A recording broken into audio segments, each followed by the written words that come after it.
Okay. So recording has started. So before starting today's class, I just wanted to ask you guys that the issue with the Aspen Plus license that is solved, right? Because I have received the email today from NPTEL regarding the new license part. So you must have received that also. So uh, do any of you guys have still that issue of license?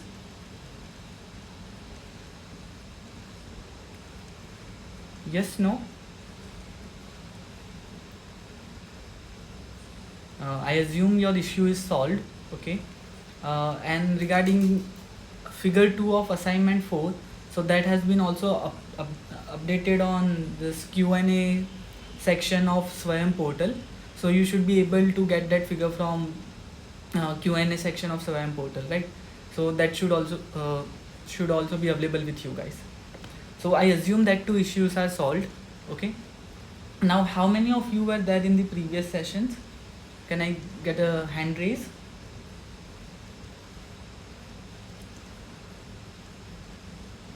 Because I don't see familiar names. So are you guys attending my session first time? Again, at least. Okay, so you were there last time. Okay, yeah. Priyanshu Patel, you are first time here. Anyway, okay. Himanshu, you are attending first time. Yeah, it's fine. So what we will start with the session itself, and then we can dive ahead. Yeah. Okay. So my screen is visible to you guys, right? And recording is also on. So let's go ahead.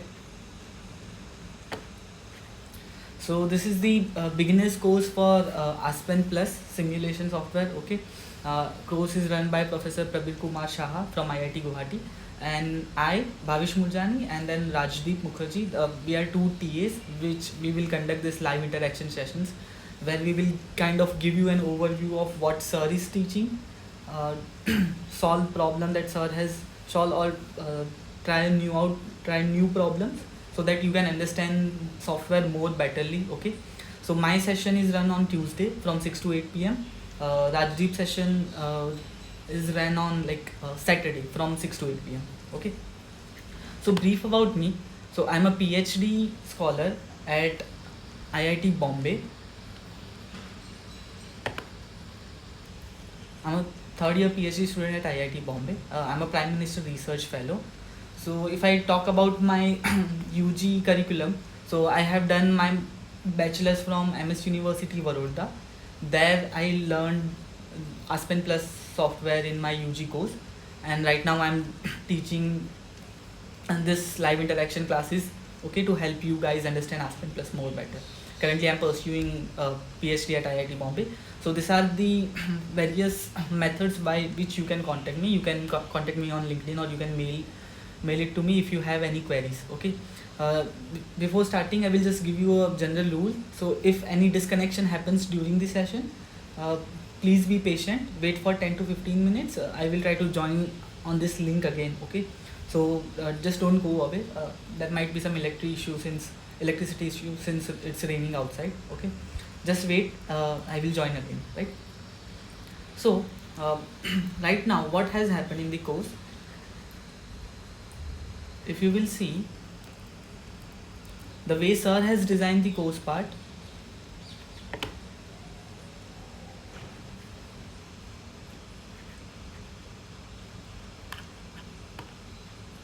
so we are currently at week 5. You must have gone through all the lectures available from week 1 to week 4. Okay, so from week 1 to 3 we learned various modeling parts, various models which are available in Aspen Plus, how to get used to Aspen Plus. This week and coming week, it will be mostly about various processes and property analysis in Aspen Plus, and then we will be working studying various case scenarios in the Aspen Plus. Okay, so in the last 3 classes we had learned various models. We started with the basic overview of Aspen Plus, then mixers, splitters, separators, flash columns, reactor columns, heat exchangers we have learned. Now, although Sir has started with week 4, which is process and property analysis, the lecture, if you might have seen it, if you have gone through it, they are relatively simple. So I will be still dealing with the models part. So distillation column part was left in previous 3 classes. So if we see in the Aspen Plus simulation software, these are the all models we have. We have covered mixer, splitters, separators also we have covered, exchanger. The column section was remaining. Reactor we covered last time, and then we have also seen the pressure changes. Okay. So today I will be focusing on the columns part. We will learn about how to model various distillation process using the models available for distillation in Aspen Plus. We will see the example of extractor. We will also see the one example for adsorption column. Okay. So I have made some questions new for this session, and some example I will be taking from Sir's lecture only. So coming to the distillation column, can any of you answer me why distillation is used?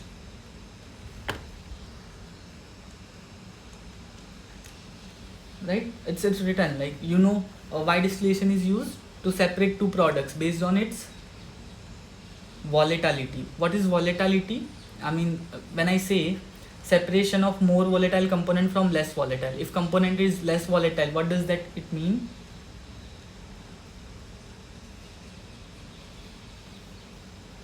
Any of you? So it's interaction session, so you have to kind of give an answer. Don't worry about getting it wrong or anything, right? So less volatile component means that component which will be converted faster into the vapor phase at a given temperature compared to the other component. So if component is less volatile, let's say gasoline or petrol that we use is volatile component compared to the water. So if I put a kerosene or petrol outside in the atmosphere, it will vaporize compared to water, which will be still present there. Okay, so compared to water, petrol is is volatile, right? Okay, so petrol is more volatile while water is less volatile. So when we have a mixture of such component, whether it's ethanol, water, the benzene and toluene example is the most common example you will hear when we talk about the distillation column. In that case, based on the volatility, if we do the separation of these two components, we will use distillation column, where distribution of component is governed by vapor liquid equilibria.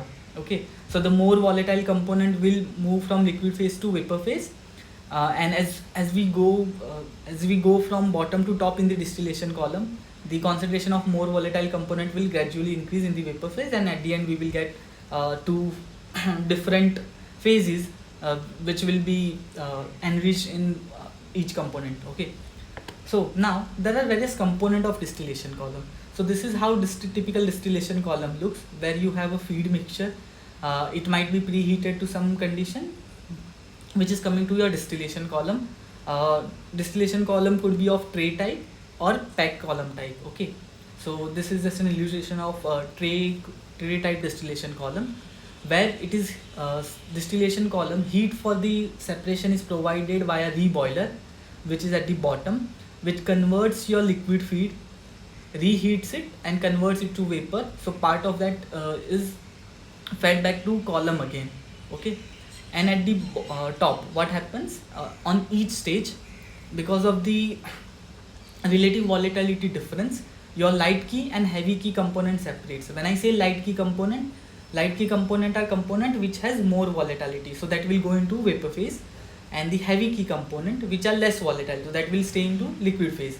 So liquid phase will go down and the vapor phase will go top, and each tray or each stage of the distillation column, this separation will get further refined, and at the top in the vapor product we will get the concentrated light key components, which are then condensed as in from vapor they are converted to liquid by removing the heat, and part of it is taken as distillate and part of it is provided as reflux. Now any of you know why reflux is provided in the distillation column? What is the purpose of reflux in the distillation column?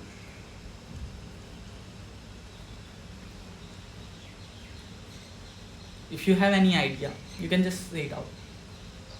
With the yield of distillate. Yeah, to increase the yield of distillate, to increase the separation of the distillate. Okay, so like to get more percentage of light component in the distillate, we use the reflux. So if you will, if you have studied the mass transfer operations, and if you have studied, or if you are going to studying this distillation column, you will understand why providing reflux improves the product quality. Okay, so it overall improves the Whipple equilibrium in the top part of the column. This top part, from the distillate to feed, okay, is called as enrichment section.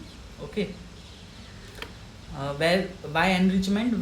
Because where the light key components are further refined and are separated from your feed. Okay, so that is an enrichment section. While bottom part, which has more heavy key component. Okay, now so these are the definition of reboilers and condenser and why reflux is provided. Now depending upon your distillation column design, that is also a different concept. You might need to provide height of the distillation column if you have a pack column, or the number of trays in a distillation column for a tray column, in order to achieve a desired separation. So let's say I have a mixture of benzene and toluene, equimolar mixture of benzene and toluene, and which I want to separate, and in the top I want to get an distillate with 80% benzene and rest is toluene. Okay, so for that, what we will what should be the number of trays that should be present in the distillation column? What should be the dimension of the distillation column? That will fall under the designing of the distillation column. Okay, so if you know, how many of you have learned the designing part of the distillation column? What methods you have learned for the distillation column design to find the number of stages for a desired separation in a distillation column? One is obviously Maccabe-Thiel. Any other method if you can recall, if you have learned in your UG curriculum?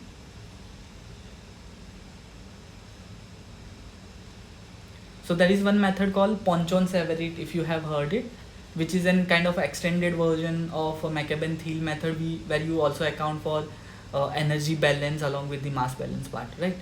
So this is just a typical illustration of how Maccabe-Thiel method works, where you have this YX diagram. Okay, for a given mixture, this will look like this, and this is in kind of a, so you have a YX diagram. Okay, so this is your equilibrium curve. Now let's say you have decided that you want 0.8%, as seen here, that 0.8% of light key component in your distillate, and 0.1% of light key component in your bottom product, or which is called raffinate. Okay, so in that case, what we do between the enrichment section and the bottom part of the column, we do mass and energy balance. So if you will recall, you will get, for let's say enrichment section,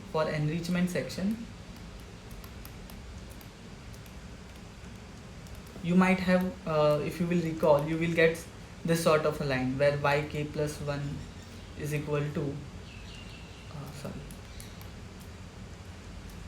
V by L xk plus I think it's R upon R plus 1 xd.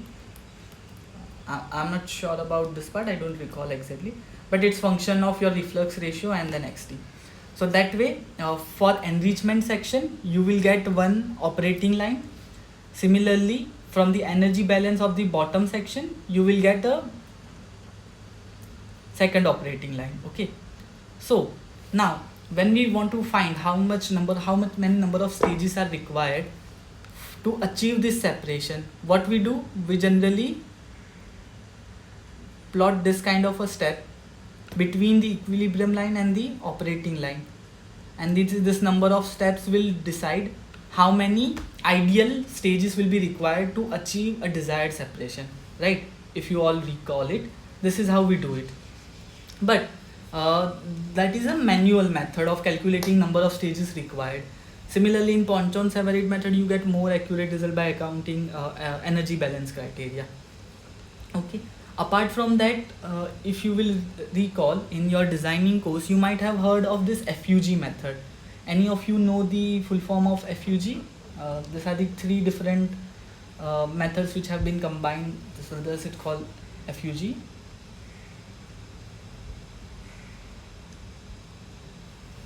Do you know it? So it's this method which is Fensky, Underwood and Gilliland. So F stands for Fensky, U for Underwood and G for Gilliland. So each of three contributes towards different calculation parts. Obviously we will learn it here. So let's say I don't want to use this McCabe-Thiele method which is kind of difficult to do it for every time and which is based on certain assumptions. Okay. So in that cases we want more rigorous method to calculate number of stages required for a desired separation. So in that case we will use the FUG method. So these are the list. I have listed the steps of the FUG method. Okay, we won't be going into the details of it, but this is just to give you an overview. What FUG method gives us is it gives us three aspects. From the Fensky equation, okay, we can find how many number of minimum stages are required.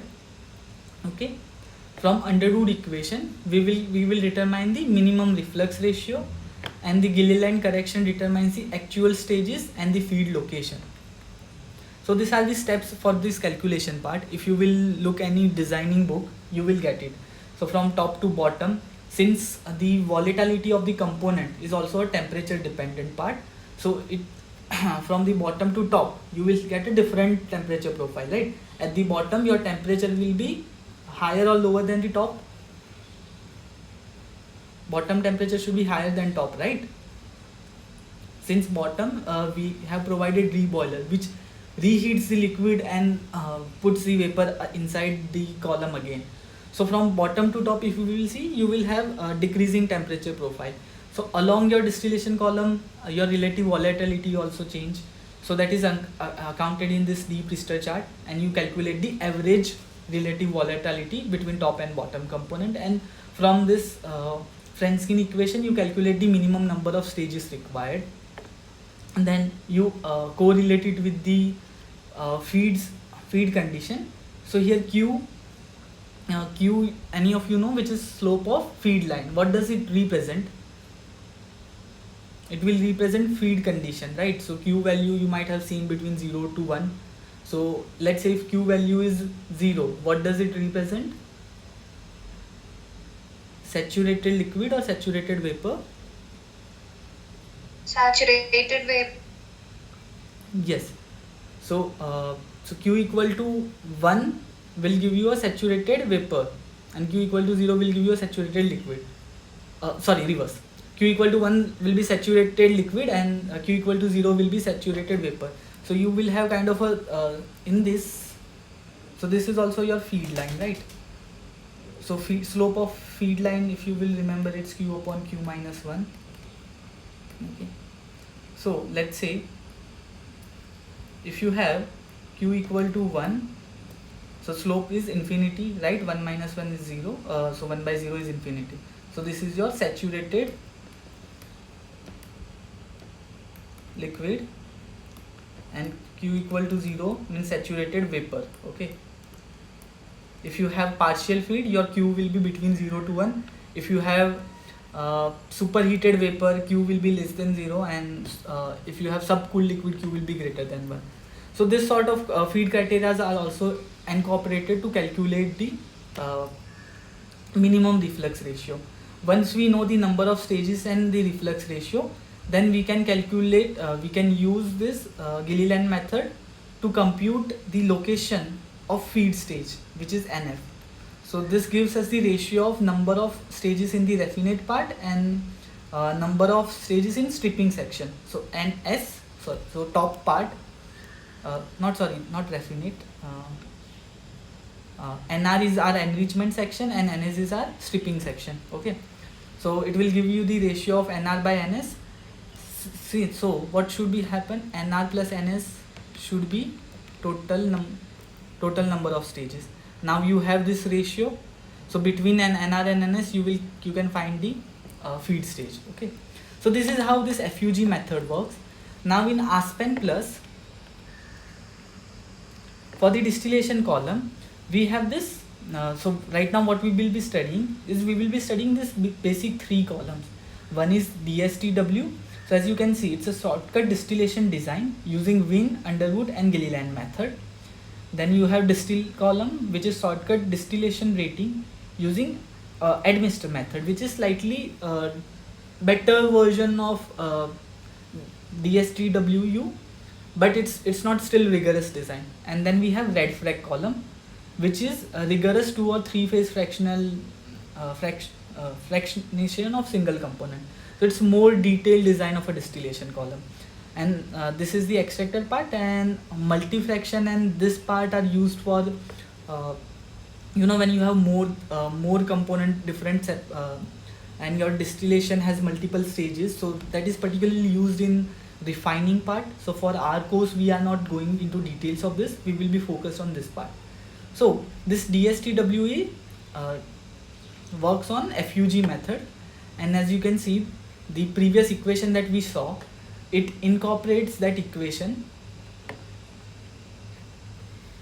okay, and will provide us minimum number of stages, what should be the minimum reflux ratio, and what should be the feed location which we have. So it kind of gives you a basic separation idea when you want to see how component will separate. Let's say if you want to go slightly higher design, then we can use this distill column, which is also a shortcut distillation to estimate parameters which are needed for a desired separation. Okay.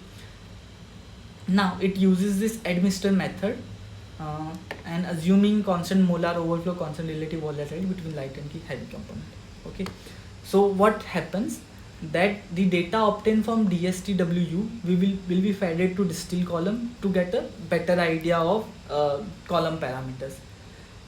But the limitation of DSTWU and distill block are that they are not rigorous design. As it name says, it's a shortcut method, and they work on the assumption of constant relative volatility, okay, and constant molar overflow. Similarly, in Maccabe-Thiele also we assume constant relative volatility from top to bottom stage of the distillation column, so which is not an accurate representation of our system.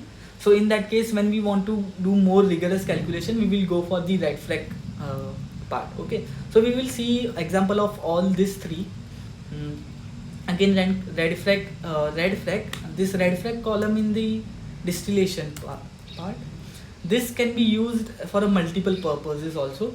We can use reactive distillation design in this part.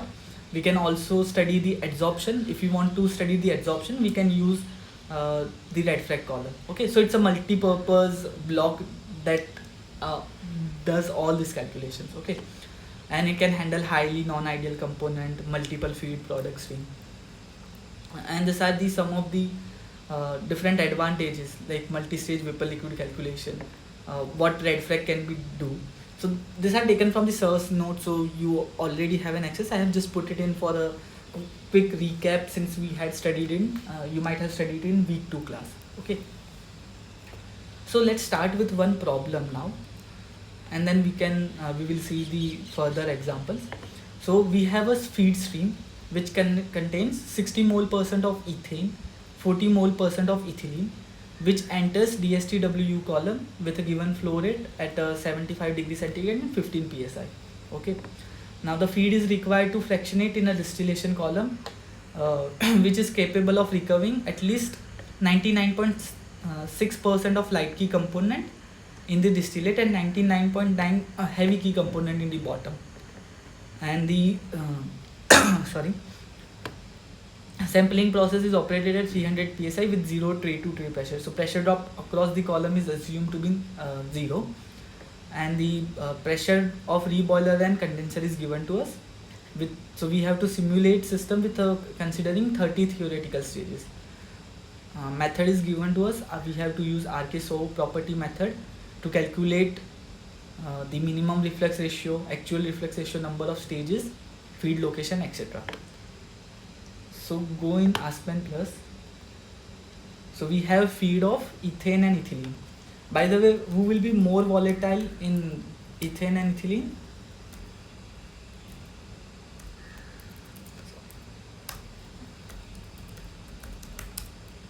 Okay, so we have added it, ethane and ethylene.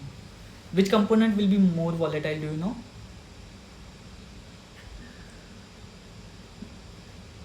It's a basic chemistry part, if you will remember. Alkane or alkane are less volatile compared to alkene or alkene.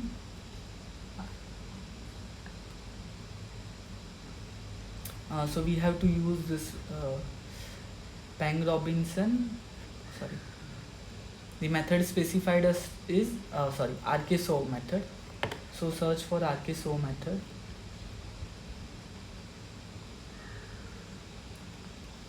Okay. So we'll be using this method. Run the property analysis. So between ethane and ethylene, obviously the alkane component are less volatile. Okay.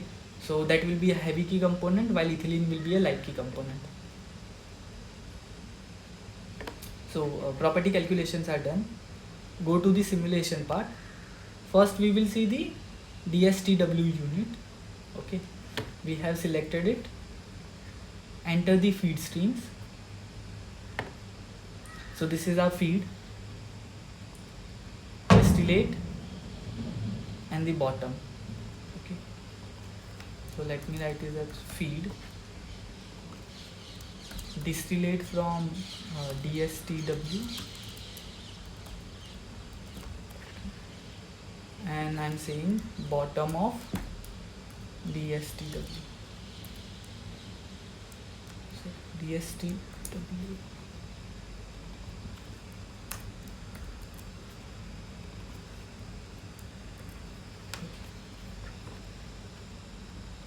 Go to next. Now we have to add the component. Okay, now the unit provided to us are in English unit, so it's Fahrenheit and PSI and pound flow rate. So first let me just quickly change the units. We have selected English unit. Okay, so feed is coming at 75 degree Fahrenheit and 1500 PSI A. Okay, so 75 degree centigrade and 15 psia with 200 pounds flow rate, 200 pound mole flow rate, and our composition is 60 mole percent ethane and 40 mole percent ethylene. So add 0.6, 0.4, this is mole fraction, so I will select mole fraction. Press next. Now it is asking for unit of DSTW unit. So here you can see what are the specification needed. Either we can provide number of stages or we can provide a reflux ratio value. Okay, so right now we have the information for number of stages, so we can do both. You can start with some number of stages and ask it to calculate the reflux ratio required, or you can begin with the reflux ratio. Anyway, it will provide you the minimum number of stages, minimum number of reflux ratio, and feed location. Okay, so right now we have been said that total number of stages we have to use is 30. So let's say 30 theoretical stages. Now pressure of condenser and reboiler we have to provide. So since there is no pressure drop and thus the reboiler and condenser are operating at same pressure of 300 psi A, so put that value. Okay. So now what is our light key component? Light key component is ethylene. Ethane will be heavy, ethylene will be light, it will be more volatile. Okay, and recovery, so we have to provide the recovery. So if you will see on the recovery, it's written that recovery of light key component in the distillate, which is moles of light key in distillate divided by moles of light key in the feed. So it's kind of a ratio of how much recovery will happen of light key component in your distillate part. So that is given to us. So we have 99.6% recovery of light key component. So write it as 0.996. Okay. Now our heavy key, that will be ethane. And then we have to provide the recovery part. Now in the recovery, it's written that 99.99% of heavy key component is found in bottom. So in the top part, we what will be the value? The fraction will be very low. So let's say we are selecting 0.004. So total fraction is 1. Okay. Now you can refine further calculation part if I want to. So that we will see later. But let's just say we start running it. Now here you also have one option to provide condenser specification. You can provide total condenser, you can provide partial condenser with all vapor distillate, partial condenser with liquid distillate. Now what will be the difference when we have a total condenser, partial condenser with all vapor or vapor plus liquid part? Do you have any idea? Yes, no? So if we have a partial condenser, so see in the distillation column part, each stage has a vapor liquid equilibrium in it. So when we will have a partial condenser, it will have both vapor and liquid component in it. So in a way, partial condenser is a part of a, you can consider partial condenser as a single stage, since it has both liquid and vapor in equilibrium with it.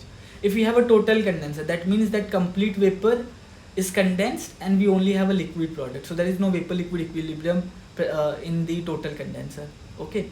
So remember, partial condenser will be considered as a kind of a stage in a distillation column. If we have a total condenser, it won't be.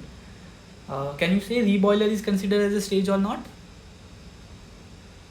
Yes, since it has both vapor liquid equilibrium, so liquid is coming and it's converted back to the vapor part. Okay. So we right now we have selected total pressure as said. Press next and run the simulation. So results are generated. We have got no warnings. Okay. So we can see the stream result. In the stream result, what we see here, I'm particularly interested in the mole fraction and molar flow rate. Okay. So mole fraction of ethane, which is our heavy key in the distillate, is very low, 0.005, while we get mostly ethylene. So our separation is 0.994. Okay. While the mole fraction of ethane, which is heavy key component, should be there in the bottom. So the bottom mostly contains the ethane, while the ethylene amount is very less. You can see the mass flow rate also, that the mass fraction of light key component is very less in the bottom, and the heavy component is very less in the distillate part. Okay. So this is the basic stream result. If you will see in the block result, this is B1 block result, it gives you the summary of this calculation. Okay. Now the minimum reflux ratio needed is 7.6681. Okay. So what we saw was that DSTW, it should tell us how what is the minimum number of stages, what is the optimum feed location, what will be the minimum reflux ratio. Okay. So here we find that the minimum reflux ratio is 7.568. Actual reflux ratio shows too much. We will come again onto that part. Number of actual stages provided are 30. Minimum number of stages it has calculated as 29. And feed should enter at around 16.7. So we can consider it 17. So feed is entering at 17 number of stages. Okay.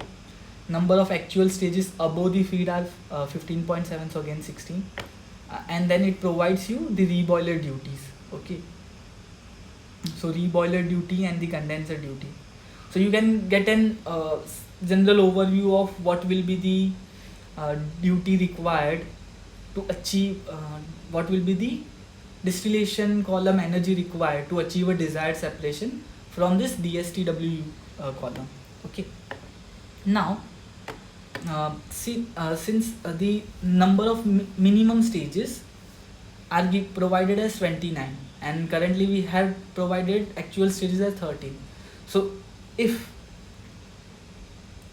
here there was one line mentioned, if you will see, the more number of trays and the more reflux ratio, better will be the separation. So right now the Aspen plus column is saying that you should have minimum number of 29.9, which is actually 30 stages, and minimum number of required stages should be 30, and we have provided 30. So in order to achieve a desired separation, it's showing that actual reflux ratio should be very high, which is 997. Okay. So let's say if I want to reduce this reflux ratio, what should I do? I should increase the actual stages, right? So instead of 13, if I do 40 or 50, then actual reflux ratio should go down, because same separation can be achieved with a less reflux ratio, and vice versa is also true. So if I want to increase the reflux ratio, then or if I want to reduce the number of stages, then I have to increase the reflux ratio to compensate the desired separation.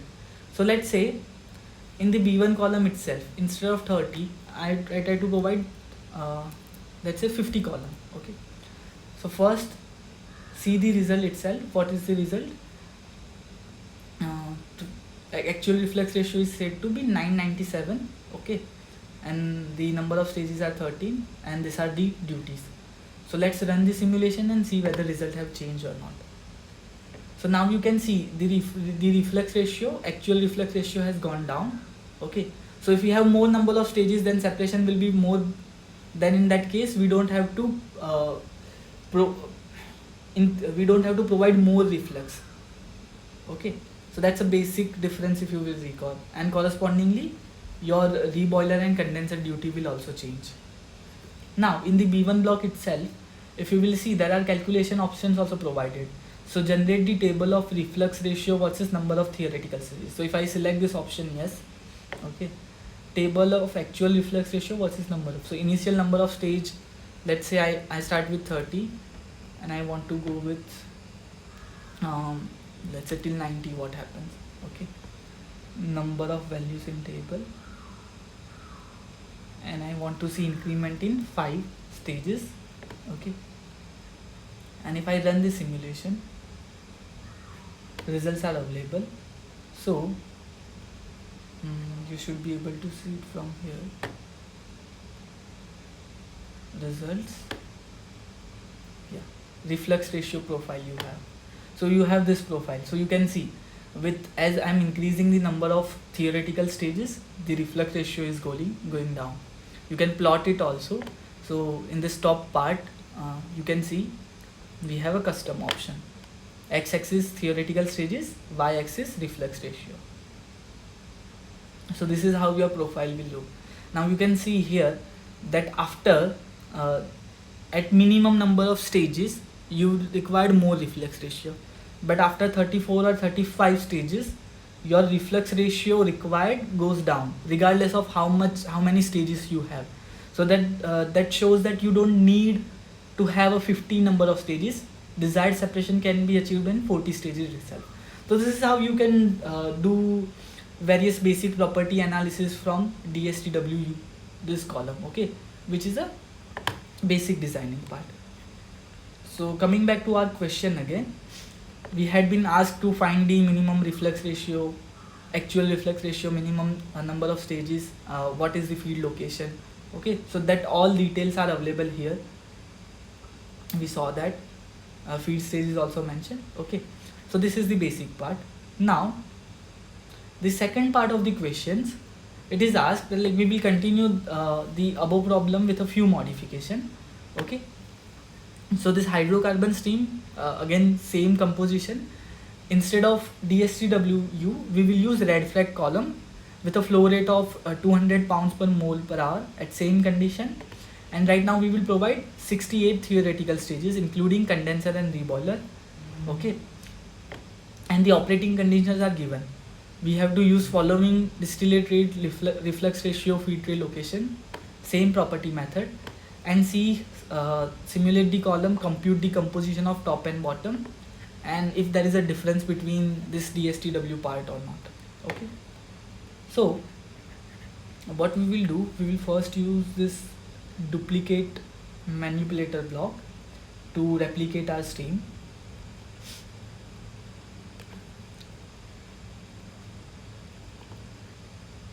Reconnect to destination.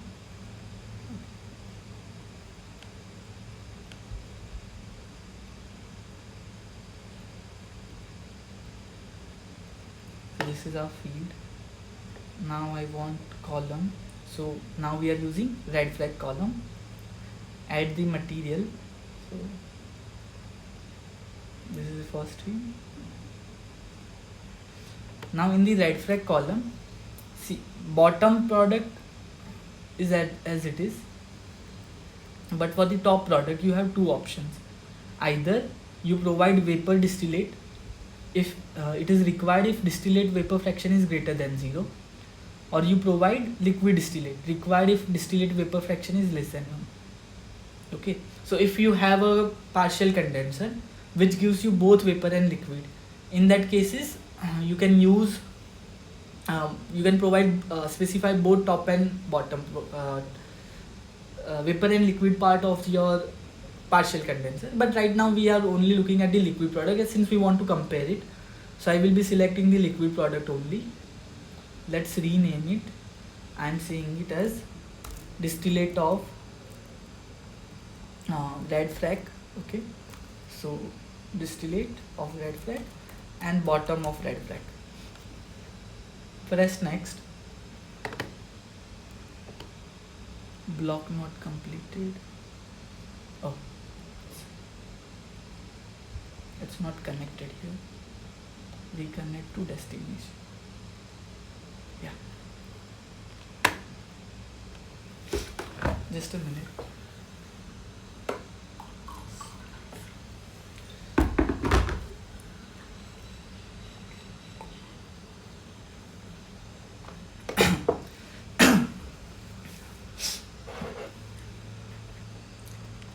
Okay, so we have connected this stream, we have duplicated it.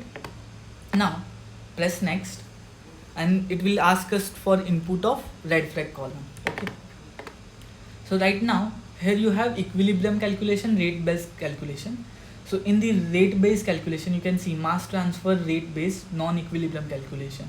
Okay, so this we will see that we will use for the adsorption column. Right now we are doing an equilibrium calculation. Since it's a vapor liquid equilibrium, we need to provide number of stages. Okay, so first what we will do, right now we will compare it with the B1 column itself that we have done. So or let's say just go with this, the provided data. So total number of stages provided to us are 68. So number of stages I will write as 68. Okay, now condenser. So we have been said that we have total condenser. As I said, you can have partial condenser, so partial vapor and liquid condenser, and only partial vapor condenser. In that case, if you have partial vapor, you will need only data of the top vapor part here, while if you have partial vapor liquid, you will need to connect both the streams. Okay, in the B3 block you can provide different reboiler types also, kettle type and thermo siphon. I hope you know the difference between them. You can search or Google it also if you don't know it. Okay, so there are two different types of reboiler. Now apart from in the DSTW column, the input needed were number of stages, condenser reboiler pressure, and the fraction of light key and heavy key component, while here we need more data. So in the operating specification we can provide from this selected properties, either I can provide distillate rate, bottom rate, reflux ratio, boil up ratio, depending upon what information we have.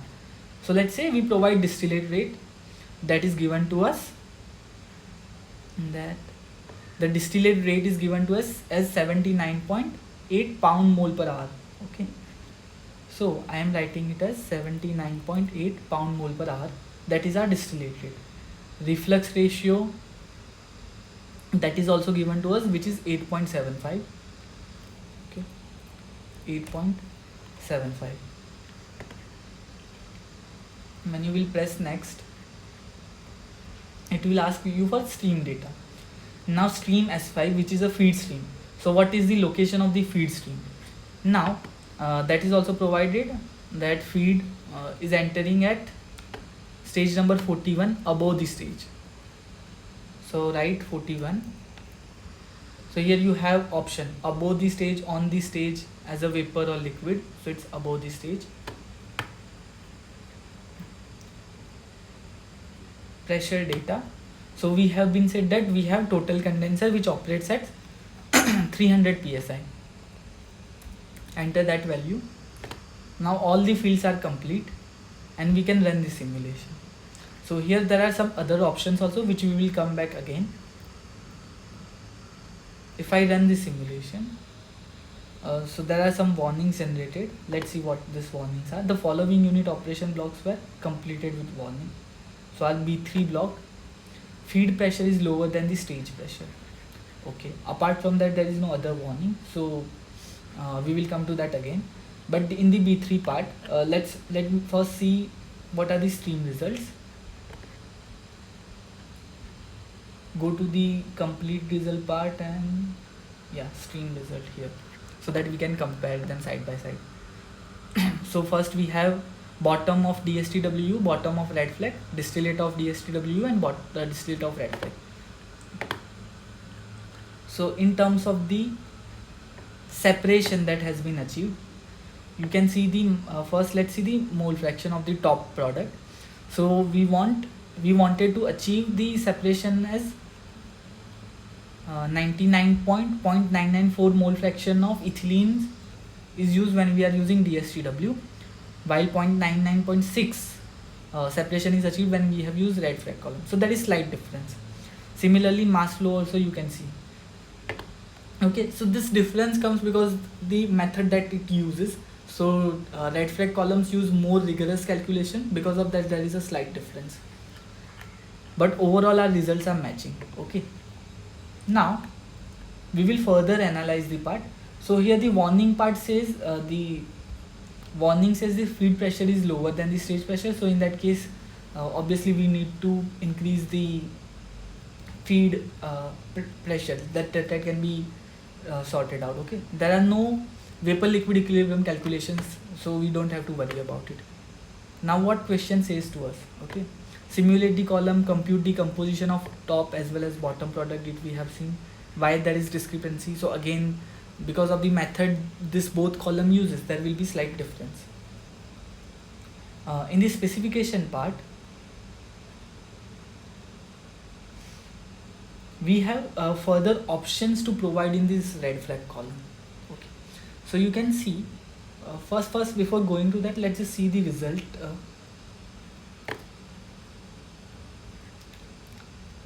So heat duty required with the 68 stages.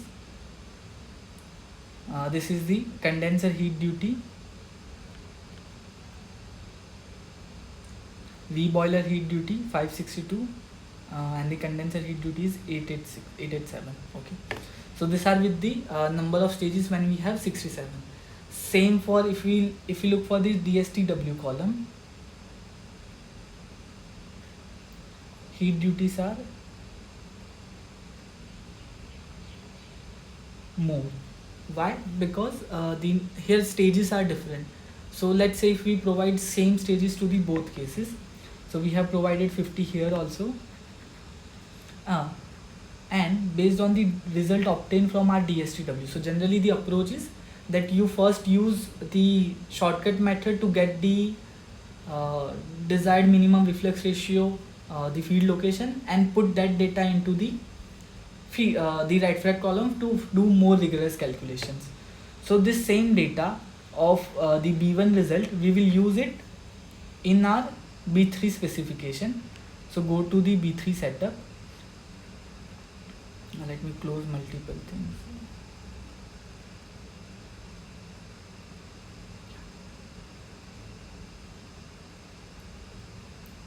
So what we know, we found that minimum number of stages required are 29 and actual stages are 15. So instead of 68, let's use 50 stages. Feed stage is on 27.2. So in here we can provide it as 27. Okay, so I'm using DSTWU part results to specify the data here. Okay, then pressure and condenser data won't change, and if we run the simulation, let's see what results we get. This distillate rate, we can see the result of B1, we will select it accordingly. So distillate rate, so that is 80.16. So let's provide it as 80.16, 80.16. Reflex ratio, so right now the actual reflex ratio is 10.52, so let's use it as 10.52. So now almost same condition are provided. Then let's observe what are the result. Again the error, the following unit completed with the error, which is an pressure error, so we can avoid it. Now go to the stream result part and now compare what are the values. Mole fraction, mass flow rates. So as you can see now, almost equal amount of mole fractions, molar flow rates, mass flow rates we got from the red flag column also. Now, but that is not the purpose of red flag column. Red flag column is used for more rigorous design. So what are this more rigorous design that we want to do? So in the red flag column itself, here you can see you can provide design and specify column internals. So if we do that, it will ask this simulation is missing hydraulic data. We have to generate that data. We have to generate the internal data. So let's generate it. So in the B3 column under section, you can see the column internals part has been created. Okay, and it shows from 2 to 49. We have these stages present. First stage, it will be condenser itself, and the last 50 number stage will be our reboiler. Okay, now we have to add the column internals. Click add new. Now you can design. So many times the distillation column in actual industry uses different type of trays for the enrichment section and for the bottom section, depending upon the requirement and the separations that we want to achieve. But right now we will consider that throughout the column same type of internals are available. So start stages I will enter as 2, end stage as 49. Okay, so you can see it has covered entire range. Now you have two options: interactive sizing model and rating model. Interactive sizing model will select some of the data based on pre-assumptions. So if we don't have any starting point, we can use that. So right now we will be using that, and this inputs are complete. Okay, you can see the details here. So it has selected right, we have provided either tray column or pack column. Right now we have selected tray column, and then you have different types of tray column. Okay, so it could be sieve, it could be bubble cap, flexi cap, everything. So let's see sieve column, number of passes per stage. Right now keep it as 1. It has selected some height, tray spacing and diameter on its own. You can see the details of this internal by this view button, and it will create this pop-up window where the further details of the sieves are provided. So now any of you would have learned this this designing course in your UG curriculum. You would know that considerable amount of time is given on the selection part of what should be the hole diameter. There are heuristics available, there are charts available to select the tray specification itself. What should be the downcomer height, what should be the spacing between two columns. Okay, so it uses some of these heuristics to guess the initial value. Right now we won't be changing it, since that detail itself is a bigger part, so you can explore it, you can change various things on your own. So right now I'm keeping it as it is, and then run the simulation to see what is happening. Again it's showing an error. I assume it's same error only. Yeah, same error. Okay, so was there any difference right now when we have used this tray column? So go to the stream part and see the separation. So separation is almost same. Now we can analyze the column internals, what is exactly happening in the internal. So you can see the hydraulic plots here. In the internal itself there is one tab created. This hydraulic plot, if you will go, will show you what are the column internal dynamics which are present.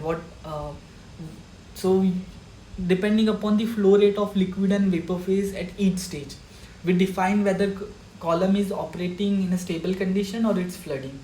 You know what is flooding? Can any of you answer me what is flooding?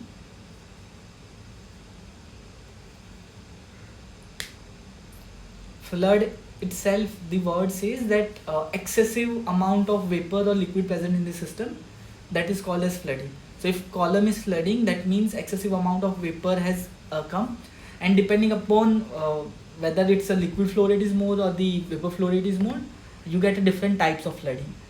So these are the chart of the flooding. Again, we won't be going into the details of it, but based on that, based on these parameters, your operating condition should be such that you lie in the safe operating zone. Okay, so this is our operating point at each stage, and as you can see, all the stages are showing green, this blue part. That means we are lying into the operating conditions are such that there is no flooding happening in our distillation column.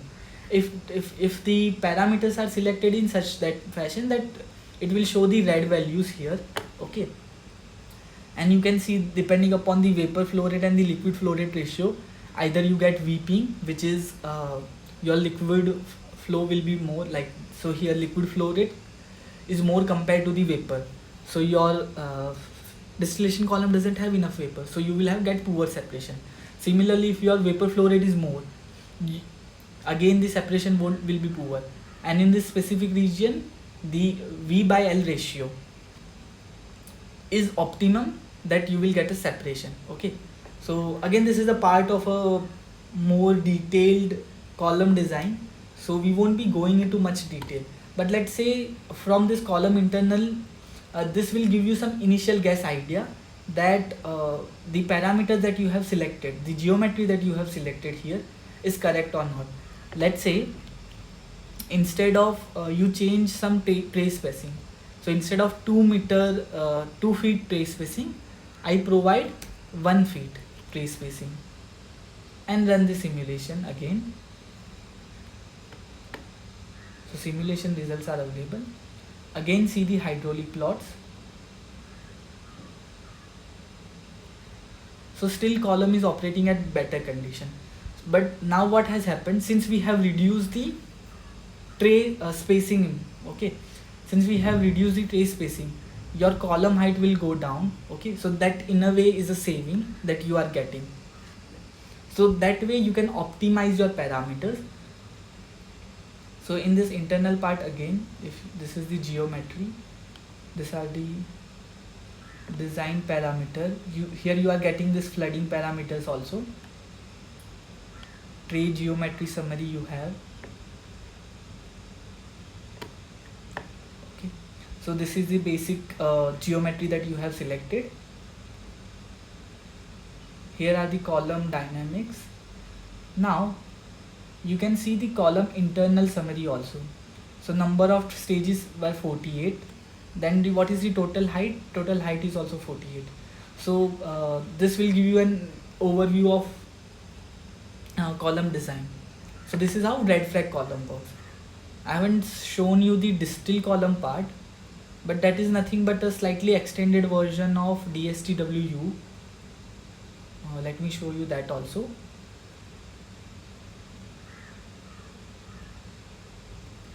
So if you will select this distill column, so here slightly more details are provided. So in the DSTWU, what we provided was number of stages, the condenser and reboiler heat duty, and what are the light key and heavy key component. So here we provide number of stages, reflex ratio, D by F ratio. Okay, so it will give you slightly a better conversion compared to the DSTW unit. Okay, but for a rigorous design you have to go for red flag unit. So you just try it out. There is not much difference in the distill column, so I'm not going into details of it. Then we can move ahead with the newer example. Do any of you have doubt in these two columns?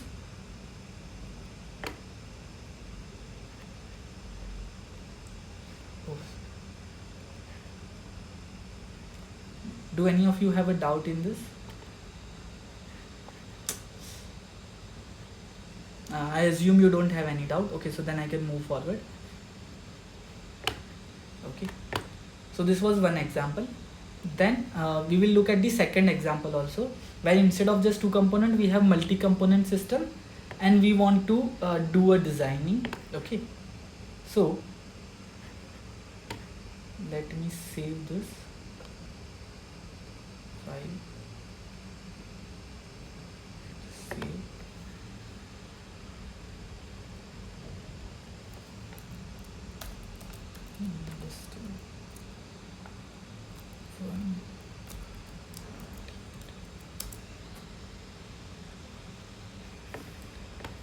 Okay,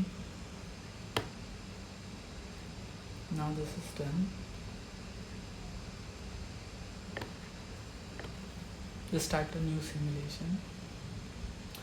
So what has been given to us, that we have multi-component distillation column, this specified in the given figure, with a 20 stages including condenser and reboiler, with a 60% Murphy efficiency. A hydrocarbon feed mixture enters above the tray at tray 10 in the right flag column. The Pang-Robinson equation we have to use for the property estimation, and the consider the 120 psi pressure throughout the column. Okay, so we have to simulate this, and what has been asked is to find the product composition and the temperature versus stage plot. Okay, so that can be done. Let it load first. So right now, before starting, here we have been provided with 60% Murphy efficiency. So what is this Murphy efficiency? Do you know? The efficiency of tray, what will it will determine? Have any of you heard about it?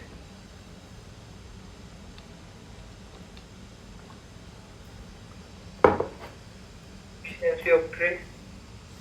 So Murphy efficiency in a way describes the efficiency of tray. So right now the calculation that we had done was assuming, based on the assumption that the separation that has been occurring is ideal, like the each tray is operating at 100% efficiency, so vapor equilibrium in that stage is happening as correct. But let me show you the equation itself.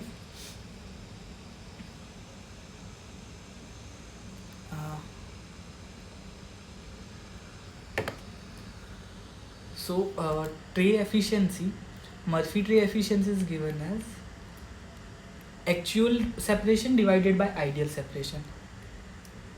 So these are your stages. Okay, now remember distillation is 1, 2 and 3.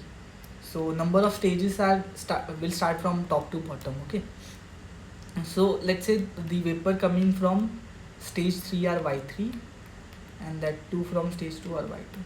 So if I want to understand the separation efficiency of Y3, okay, so what is the separation that we have got? Y3 minus Y4. But actual separation on stage 3 itself, if I talk about, so there are correlations, right? So we have this vapor liquid equilibrium data. So Y3, which is an ideal condition, okay, if you apply let's say right now I'm selecting a Raoult's law. So YIP is equal to XIPI set. Okay, right? So based on some calculation, you can get a relation of y3, which is calculated from this actual data. So that will be some y3 star, which will be in an ideal condition. So there will be a difference of what actual separation can be achieved uh, divided by the theoretical separation that you can get. So that is defined from this Murphy efficiency. Okay. So Murphy efficiency will help you to determine uh, how much exact separation is achieved from the theoretical calculated value.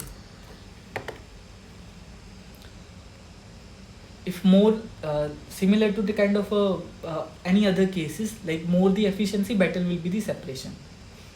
So we have this 5 component system: propane, the normal N-butane and isobutane, and pentane. So let's add each one.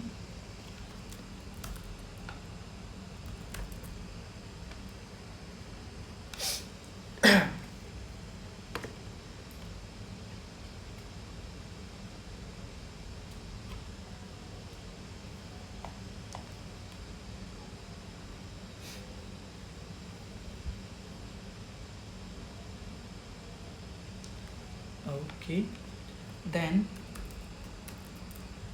I want to find N-butane and I-butane, so I will use a search wizard, and let's write N-butane.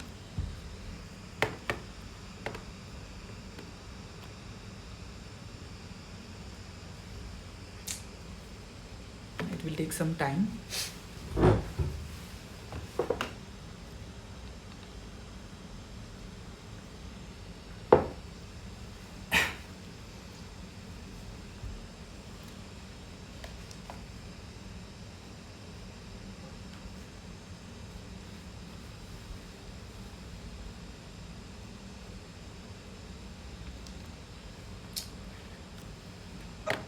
Okay.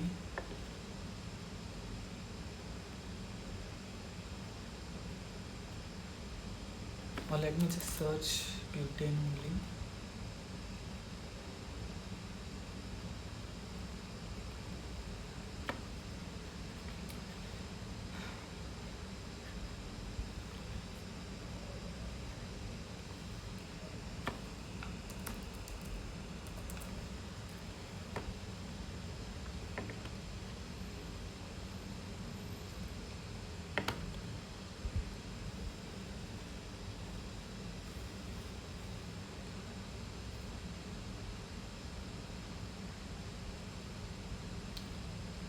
So after this example, we have one example for reactive distillation, one for adsorption, and one for extraction. Yeah, I think we have sufficient time. We can cover it all. Let's see.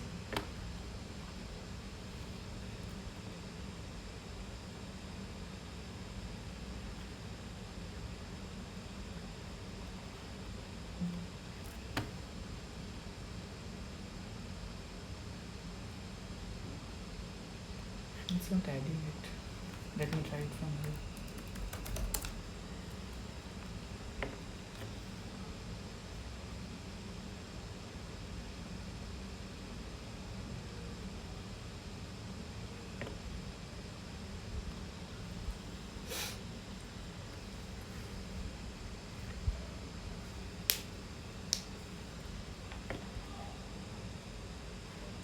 Okay, N-butane. Then we have isobutane.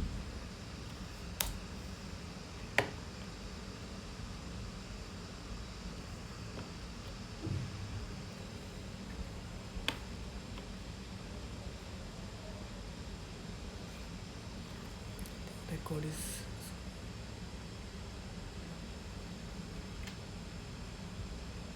okay.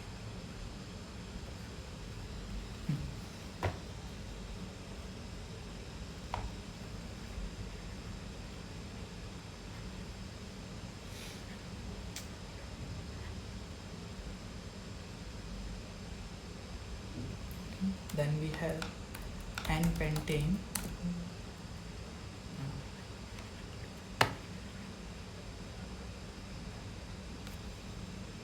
So it's not finding it actually.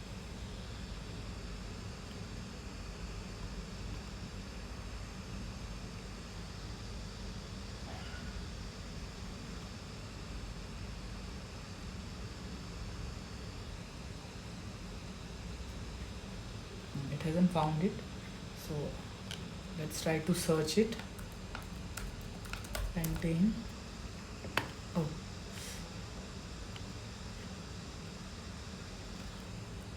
and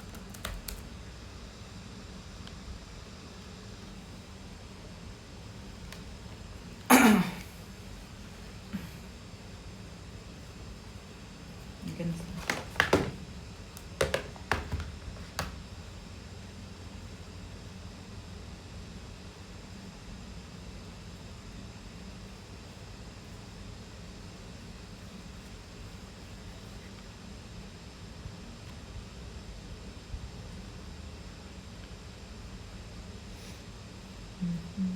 yeah. So we want N-pentane,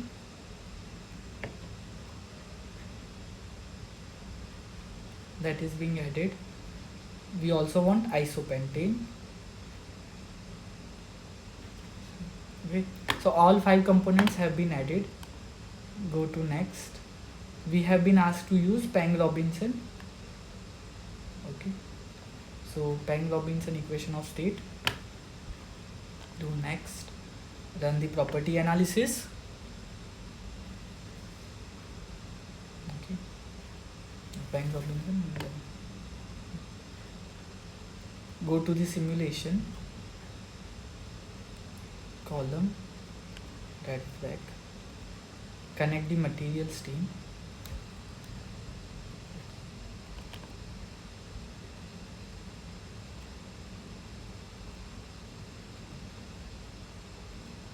Now here, if you will see in this figure, our distillate is in vapor phase completely. It's not in a liquid phase, so we have to connect to it to vapor phase.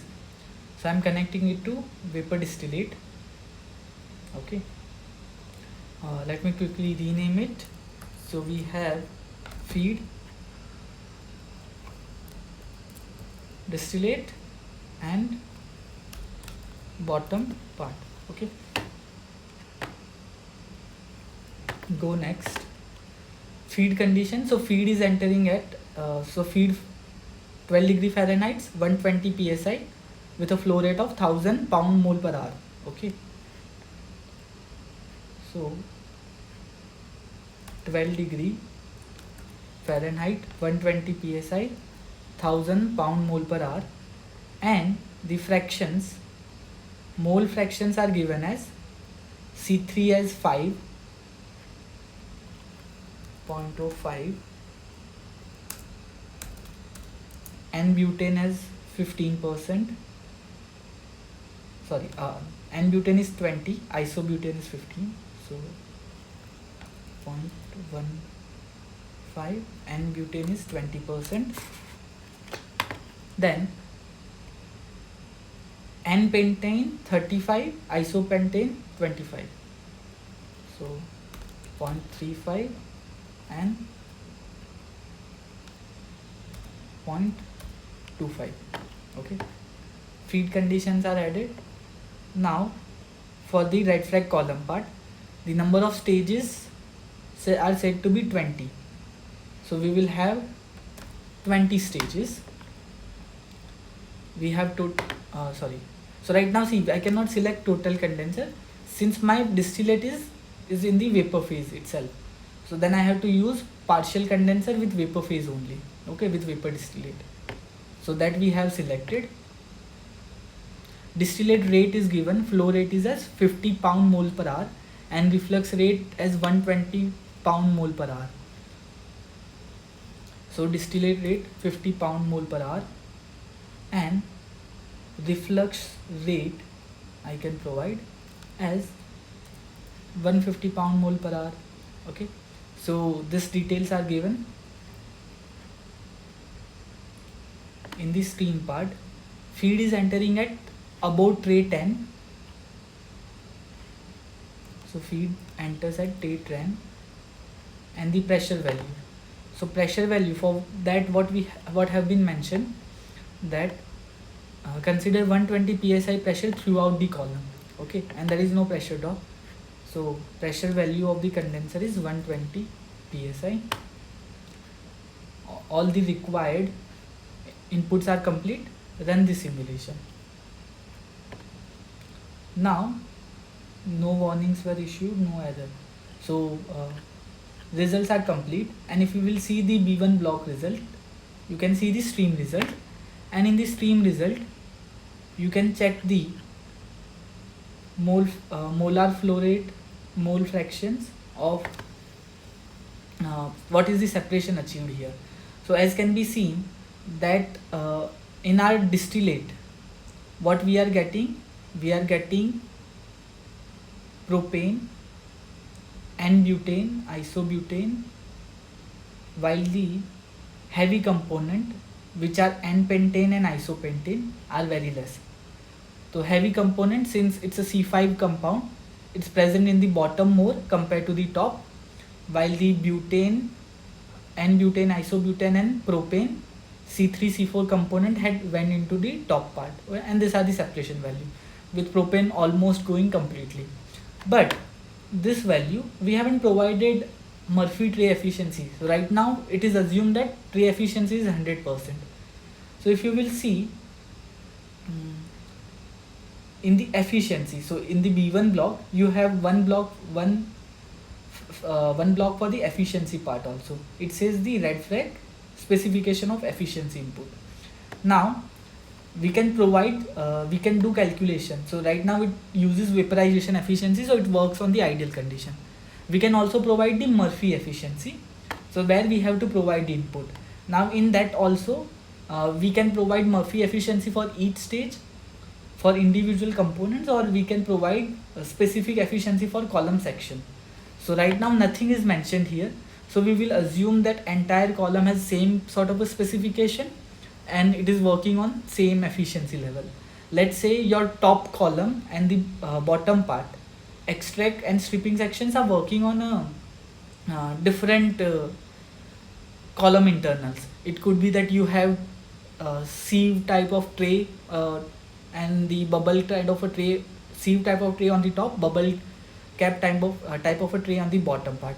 So in that case you might want to provide stage efficiency, okay, but right now we will go for one only. And in the vapor liquid section you have to provide the details. So section, let's say this is one, fail to paste, you have to provide the starting stage. So right now what is our starting stage? So we have total 1 to 20 columns, sorry 1 to 20 stages. So starting from stage 2 to stage 19, let's say I'm selecting efficiency of 0.6. I'm not counting our reboiler and distillate as a tray. So right now I'm providing efficiency for this column internals only, and run the simulation.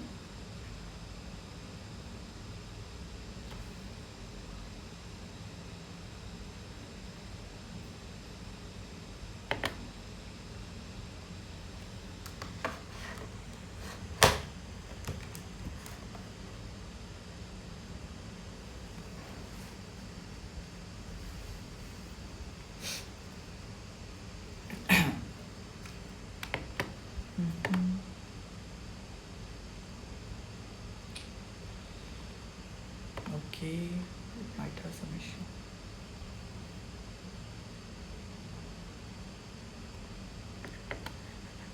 It's still processing the input.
don't know why it's taking too long.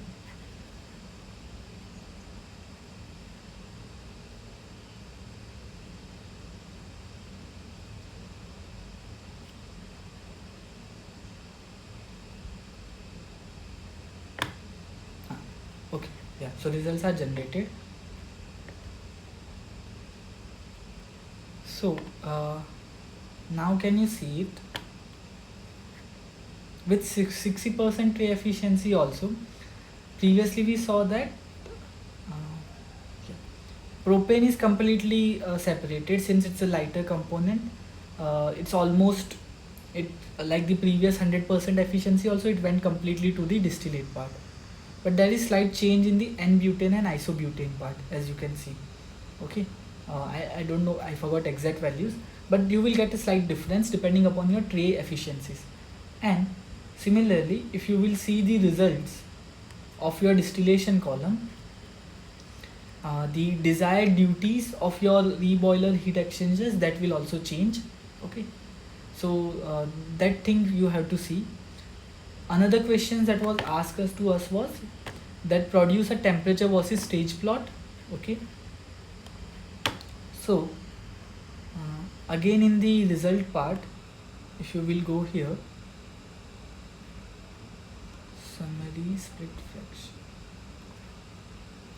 profiles.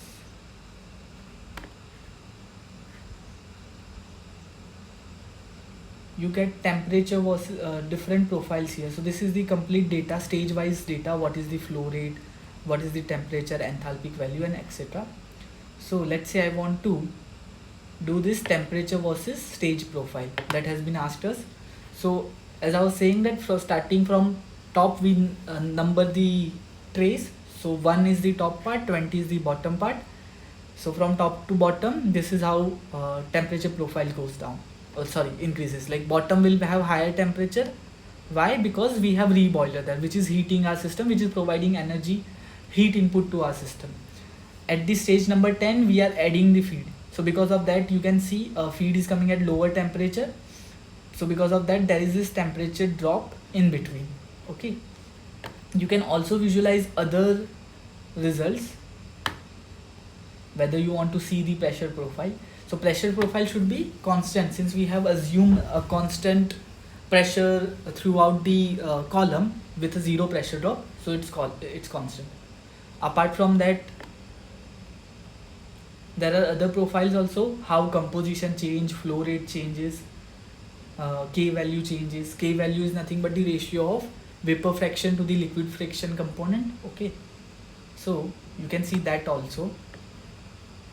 Let's say vapor liquid, and I'm comparing the propane and N-pentane part, so both extreme end, to see the comparison. Okay, so you can see for propane, which is a lighter component, the change in the K value, which is a fraction of vapor to liquid, is more, okay, from the top to bottom, while the N-pentane, which is a heavy component, the change is not that much, since it's a less volatile component. Okay, so such set of analysis can be done through the red flag column. Okay, so I hope this gives you an overview of the distillation part example for the red flag column. Now depending upon time, I think I have to skip one thing. Maybe distillation column example you can skip. Hello, sir. Yes. Am I audible? Yeah, you are audible. Yeah, go ahead. So actually I have a question regarding this week assignment. Okay. So there is a question and it is referring to figure 2, but the figure is not given in the question. Okay. Yeah, so that I had mentioned in the starting also. So I have uploaded it. Let me show you. My screen is visible, right? So in your Swayam portal, join this Q&A section. Okay. So it will divert you to the Google groups. In that Google group, you can see people ask their questions also. So I have uploaded, yeah. So if you will see this my part. So I have uploaded figure 2 of assignment 4 here.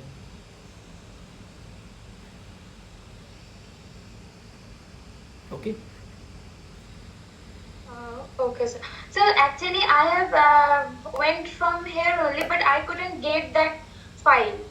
Actually, no group. There it is showing no group. That's why I can't get it. No group. Are you sure you are Yes. accessing from this course page only? If you are on the some, if you are, Yes, sir. Yes, sir. I think actually I have joined through our college mail ID, so that's why it is not allowing us to join other yeah, groups. same. So same for me. Like in this course, I am registered to my IIT BID, but when I'm going through Q&A part, I have to use my personal Gmail ID rather than the IIT BID. Okay, so that could be the reason. Anyway, I'm pausing it here. You can maybe take a screenshot. Okay, sir. 1 minute. Yeah. Okay, so that's what I was saying in the starting also, that this thing has been uploaded, and I think the license part also you must have received the mail today itself. I have received it. Yes, sir. Yes, sir. Done, sir. Thank you, sir. Done. So in the announcement,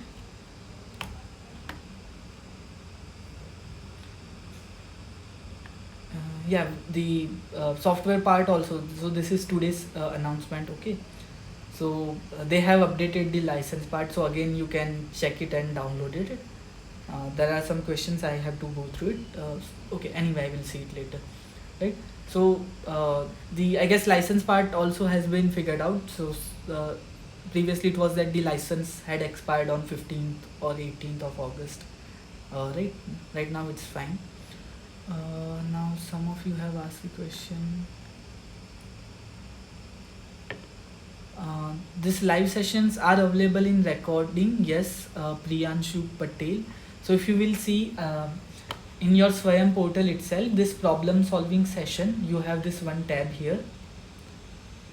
If you will click here, problem solving sessions recording. So here you can see, click here and it will take you to this Excel sheet, and this Excel sheet has YouTube links as well as the Google Drive link where I upload the lectures. Similarly for Rajdeep also, he will be uploading his each week's interaction session here. Okay, so you guys can access it through here, or you can just directly search our name also on the Google and you might find it out. Okay, so that answers the Priyanshu's question. Figure 2 not shown. Nikhil, I have answered it, sent by mail. Increase the conversion. I have a doubt. So guys, if you have a doubt, rather I will say you speak it out. Since I'm sharing my screen and I'm doing simulation, I won't be able to read these questions. Okay, so rather it's, since it's an interaction session, you just speak it out. You don't have to worry about all the doing these formalities. The first reaction is the reforming reaction and the second one is water capture. If this is specifically to assignment related question, then I might not be able to answer it. This is the week 3 assignment, right? This reforming reaction.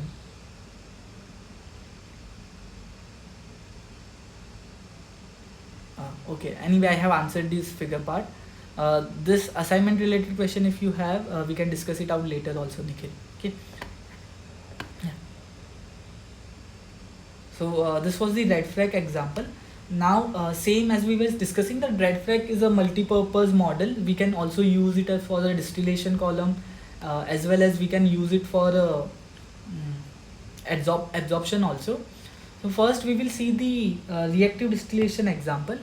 Again, these examples are taken from the SIRS class, so if you have done it, it will be easy. I will quickly go through it so that you know what we have to do, and then depending upon time we will go with the extraction part, or you can just try it out on your own since it's a very simple problem itself. Okay, so in the reactive distillation part, we have given that we have acetic acid and ethanol coming to this reactive distillation column at different stages, and then this is the reaction where acetic acid reacts with ethanol and produce ethyl acetate, okay, and water, and then compute the composition of distillate and bottom. So again, go to the simulation. Let me save this again.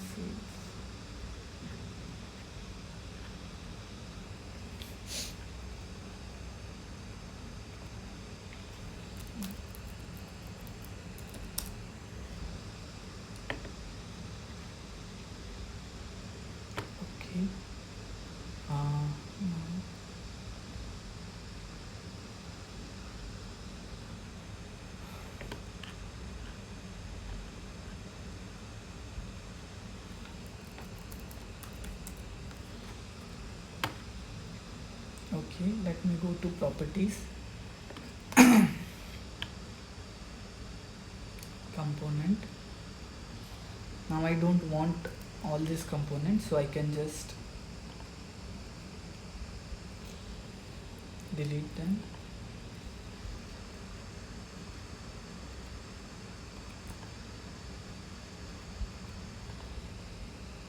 Delete one.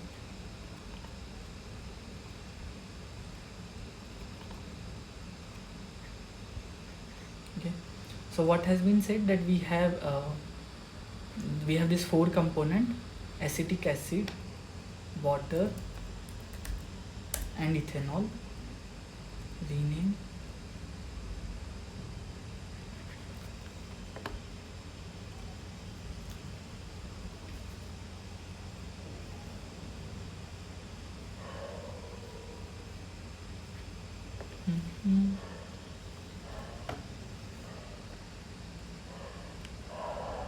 Yeah. So it has added water. Then we have ethanol.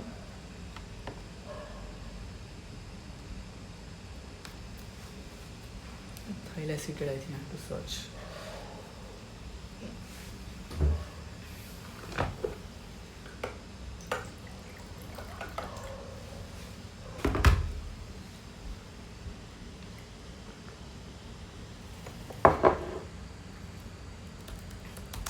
Acetic. Let me do a search and say acetic acid.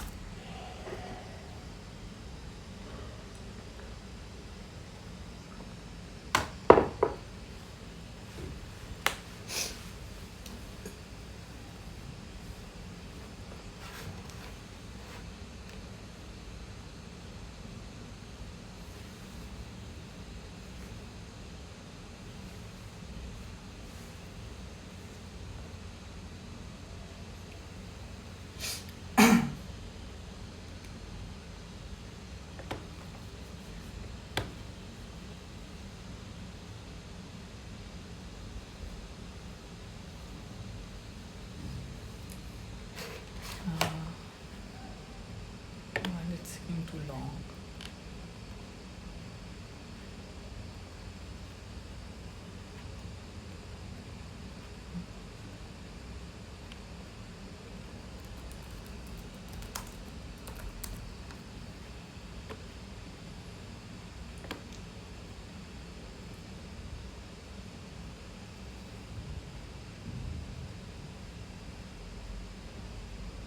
So meanwhile it's running, do you have any other query or related to Aspen Plus that you want to discuss it out?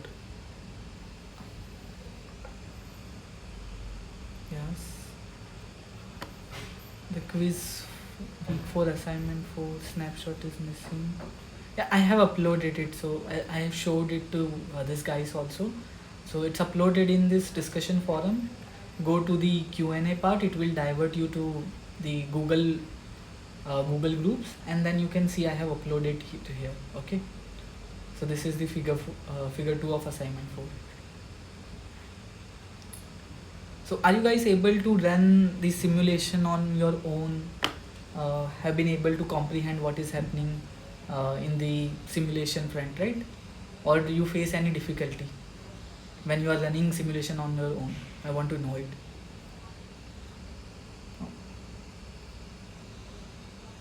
Any of you want to share your opinion? So again, don't worry, it's an interaction session, so there is nothing to be too formal about.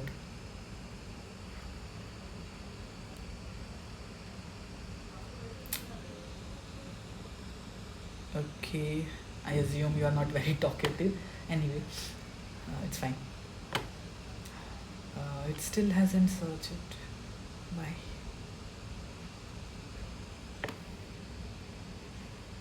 Let me reset everything.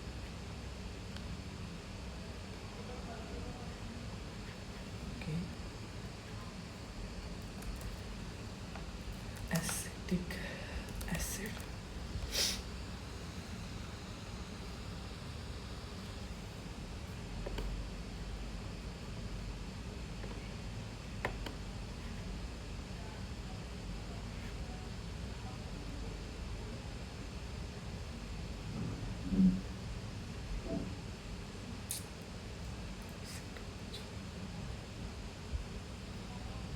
C2O2H4.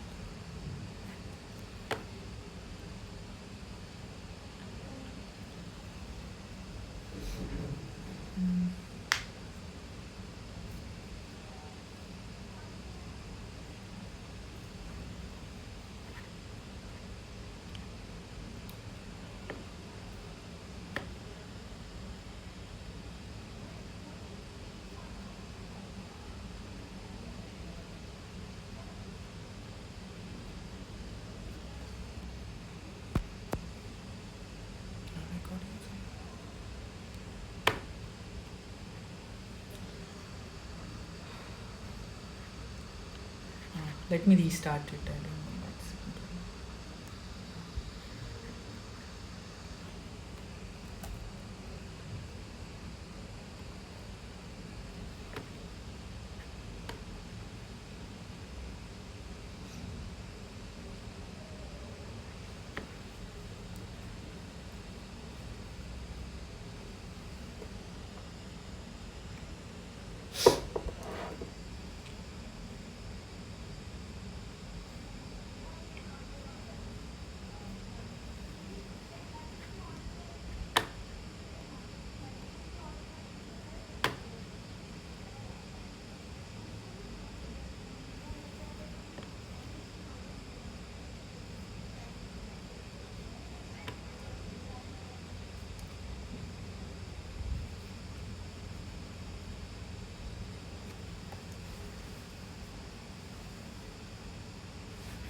So this is the one example, and then there is an example of absorption column. So same red flag column. So right now we are doing an equilibrium calculations. So we can provide rate based calculation to use red flag as an absorption column, where we will see the absorption of acetone from air acetone mixture via water. Okay. So while it is starting, so for the rate based calculation, what are these? Sorry. So what are this rate based simulation? So here the columns can be designed and analyzed completely without the recurs to theoretical stages, tray efficiency or heights. Okay, so we don't have to worry about the column internals. So this can be used to can be designed using only the equipment parameters that can be measured with a ruler. So we need a column parameters only. We don't have to worry about the internals. Mass transfer rate models can be used. Okay, and then we can get good correlation for film coefficient, equipment geometry, etc. Okay, so that can be used. So we can go from basic rate based calculation to detailed rate based calculation through the red flag column. Yeah, it has loaded.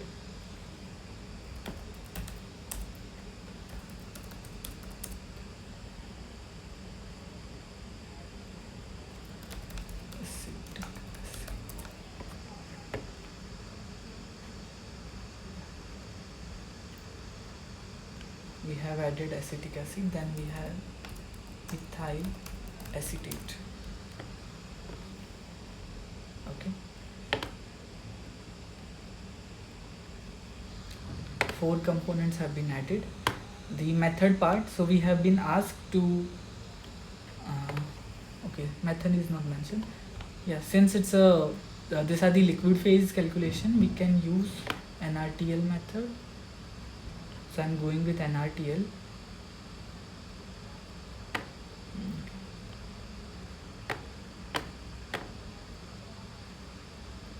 Run the simulation. Okay, results are available. Go to the simulation. Now we will select again red flag column. Provide its input.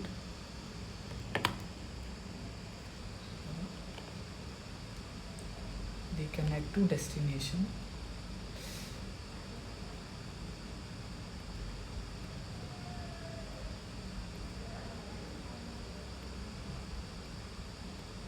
Okay. And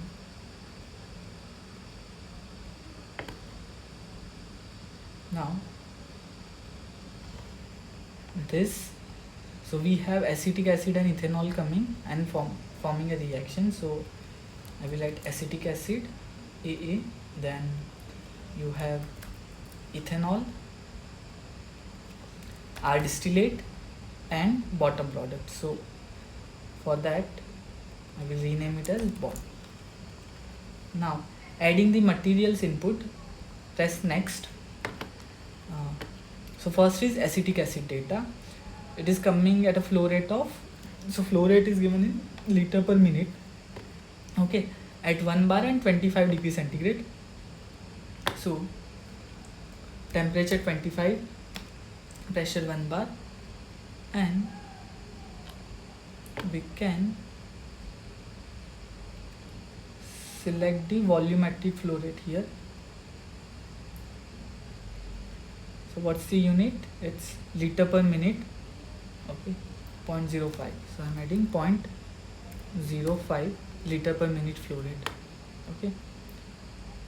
And rather, let me just provide mole fraction of acetic acid as 1. Okay, so this input is complete. Then we will add the input of ethanol. Ethanol is also coming at 25 degrees centigrade, 1 bar, okay, with a flow rate of again 0.05 liter per minute.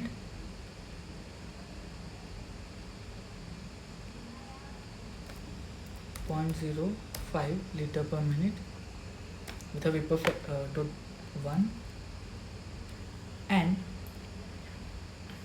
so how many stages we have? So we have been specified that equilibrium operation with 23 stages, okay. So we are adding 23 stages. What other details we have? So we have been provided condenser type total condenser, pressure at 1 bar, reboiler duty is provided as 0.7 kilowatt. So condenser as total condenser, we have data on what is the reflux ratio, which is 3. So I will select the reflux ratio. So one I have reboiler duty.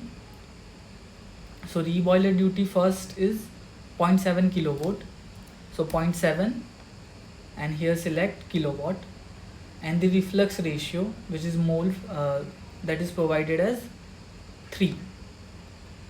So value of 3 is added. Now in the stream part, so since there are two connections, it is asking for both acetic acid and ethanol, where they are entering. So acetic acid is entering at stage 8 and ethanol is at stage 14. So stage number 8 and stage number 14, okay.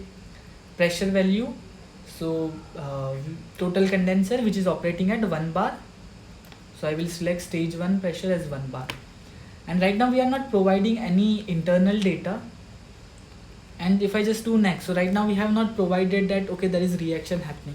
So it will just consider, okay, there are two streams coming, one acetic acid and one ethanol in a distillation column at different level, and then we will get some separation between them. So if you will see the block results of B1 block stream result,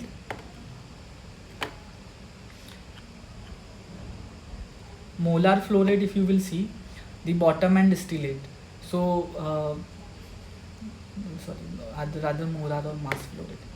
So there are no water and ethyl acetate being added here, since we have not provided any reaction, but that we can do it here by going into the reaction part, okay. Here we can add a reaction. I am adding a reaction.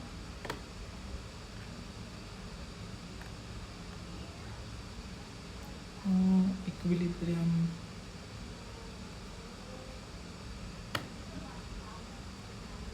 and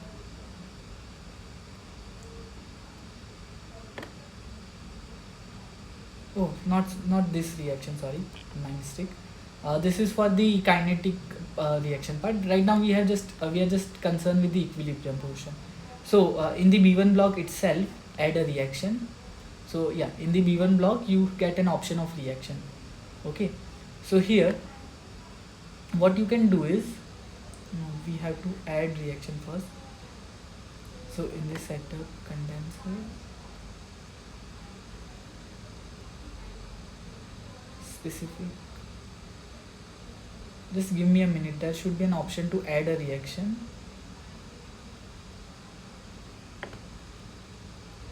Yeah.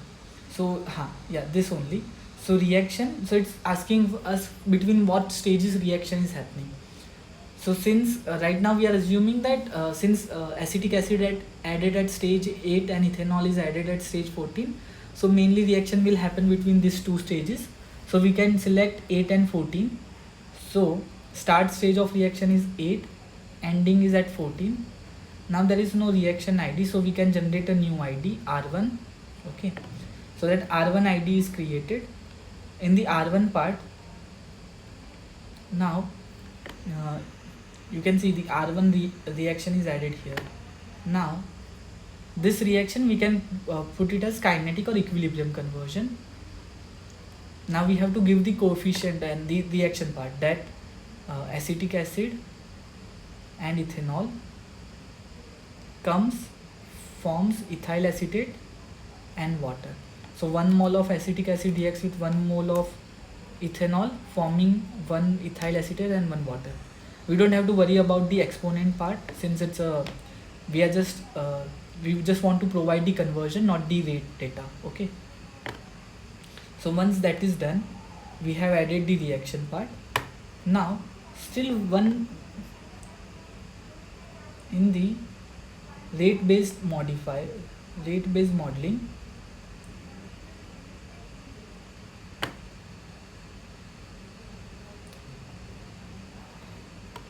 so there was one option to change. Okay. Anyway, let's run it and see what has happened. So when I'm running it, it's processing.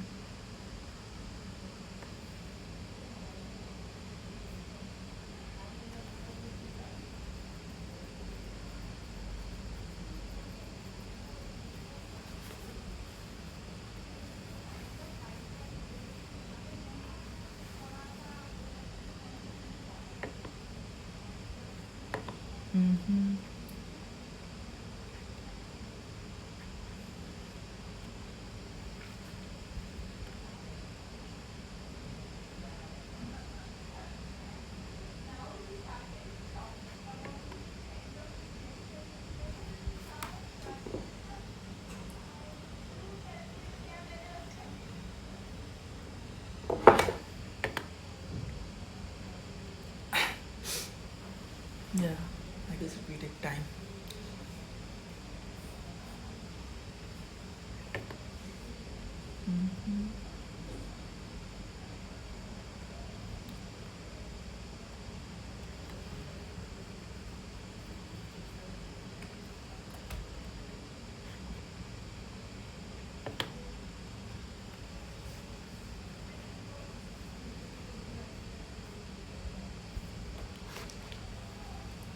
Okay. Yeah, it's taking slight time. So what I will do, the absorption column example I won't show you. Already, so this is taken from Sir's did videos itself, like video lectures. So he has already covered it. So I just wanted to show what extra modification you can do in here in terms of the tray column specification. So considering the time constraint, instead of going to the absorption column example, since it's already available, you can follow the source method and then try to modify various parameters and see how the absorption is affected. Okay, so you guys try to do it on your own.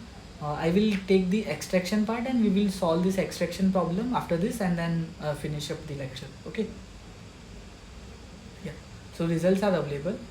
Go to the stream results. Now see, once we have added the reaction part, you can see we have water and ethyl acetate both present in the bottom and distillate. Okay, you can also generate a profiles here. So let's say I want to generate flow rate data, both liquid and vapor. Okay. Sorry, not this flow rate. Rather, I would like to see the composition of how reaction is happening. Custom.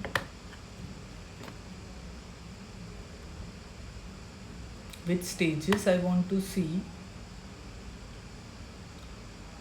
liquid flow rate, liquid product.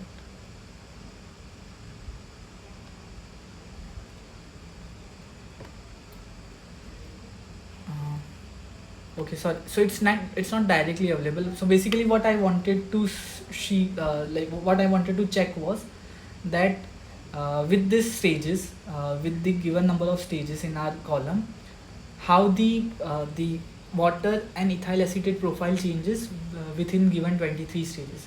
So in order to do that, what we can do is we can generate this property sets which are calculated during the simulations or these analysis set, and then based on that we can calculate it. So if you will recall the previous lectures where we have done it, we can use that method and modify it. Okay, so again, because of the time constraint, I'm not going into that part, but you can essentially provide like in the analysis section itself, compute different properties. Okay, and then that will be calculated along with your simulation. So then you can see how reaction is proceeding between these acetic acid and ethanol stages. So that is one thing. Try out this absorption example on your own. I think you must have done it since it's a week 2 part, but anyway, if you haven't done it, just try it out, see what values changes and try to relate it with your UG background, like what concepts you have in your mind. Okay, now coming to the liquid extraction. So liquid extraction is also a part of extraction. So why LLE is used, can any of you answer it? In what cases I will use liquid extraction to separate a product instead of distillation? Why liquid extraction is needed and what exactly it is? You must have idea about it, right? So again, so LLE, when let's say we have two components which forms an azeotrope. Again, what is azeotrope? So azeotrope is like near boiling point compounds. When they form a mixture, they are called an azeotropic mixture. So separating them based on volatility will be a difficulty. Okay, so we cannot do that. In such cases, we have to use some other method to separate them. Then this liquid extraction comes, where we use a third third component as a solvent, which has some affinity towards one of the compound of our mixture. So let's say here you have feed with A and C, and you add a solvent B. So this solvent B might have an affinity towards A or C. In this example, calculate an affinity towards C. Okay. So what it will do, that C will get solubilized in our solvent. Then we will get extract and raffinate phases. Extract will be rich in our solvent plus component which has affinity towards the solvent, while raffinate will be rich in the non-affinity part like A and the rest of the component. Okay, and then further this two can be separated via distillation column or any other method depending upon what separation will be easy. Okay, so this is the basic idea of liquid extraction. So when it is used, it's in a way intensive process. So instead of directly going to the distillation, you are first using a third solvent to separate two phases, and then again you are using a distillation or other separation method to separate your extract and raffinate. But you might have to do it in cases where you have azeotrope formation, where volatility is not a basis for your separation. Okay. This is a typical example of continuous liquid extraction column. You might have studied this mass and energy balance criteria, and based on that you find at each stage what is the extract and raffinate amount. So extract is considered as a desired product and raffinate is considered as a rejected product. Okay. So in the Aspen Plus, we have extract column available with us where we can do this LLE experiment. Okay, so let me first clear this whole sheet out and then we can do an example of LLE.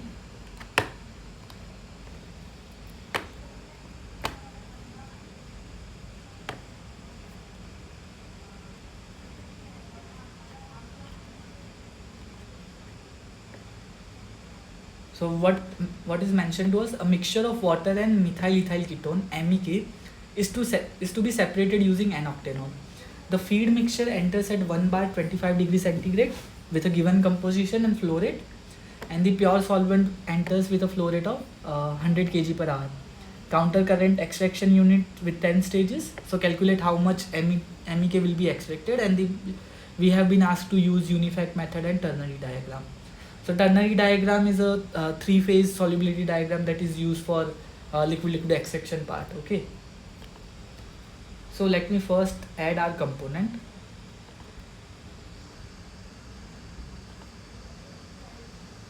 So we have water. We want to add MEK. So I think MEK should be directly available through short form.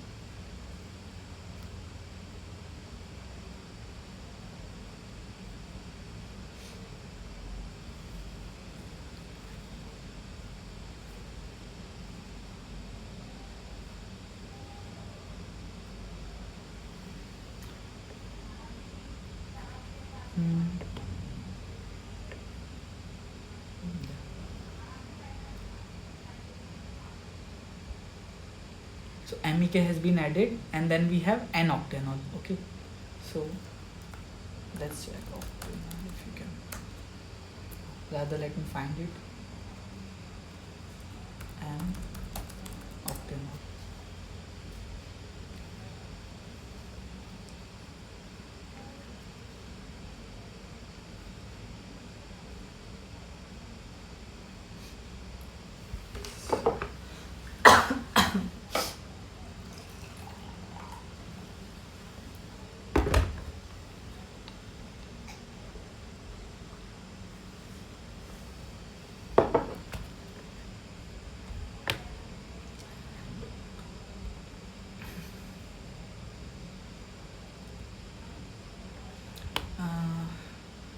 It's taking slightly longer time again.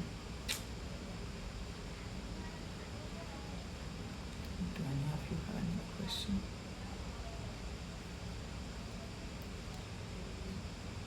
To separate to invisible liquid.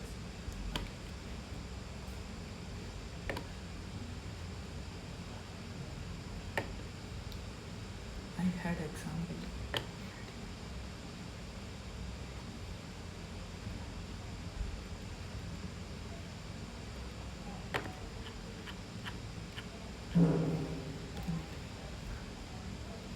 Hello. Yeah. Sir, can you once show us the figure 2 of the assignment 4?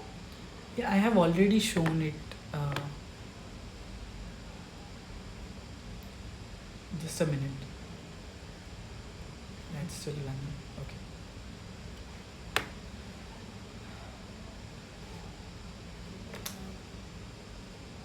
Just let it load and then I will. Okay, so this is the figure 2. Okay, it's already uploaded on that Q&A Google group part. Okay, so you can take a screenshot from here. Done? Yes, sir. Thank you. Yeah. I already have this example. If it runs, then I can directly show it to you.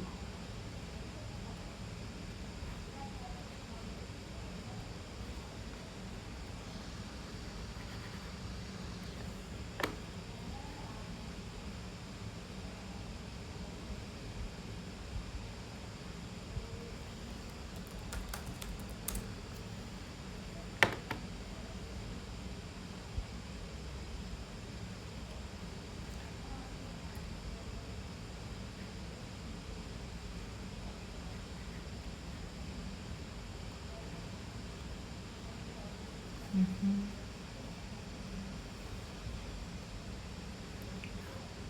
Okay. I think it has added it.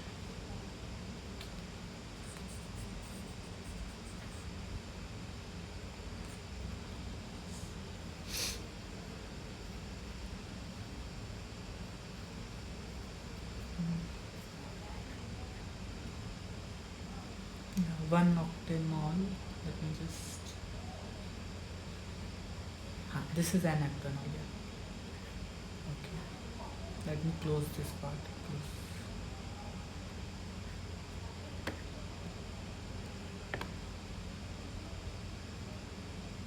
Okay. Oh no. I have to change the method. So we have been asked to use a unifact model here. So in the method specification,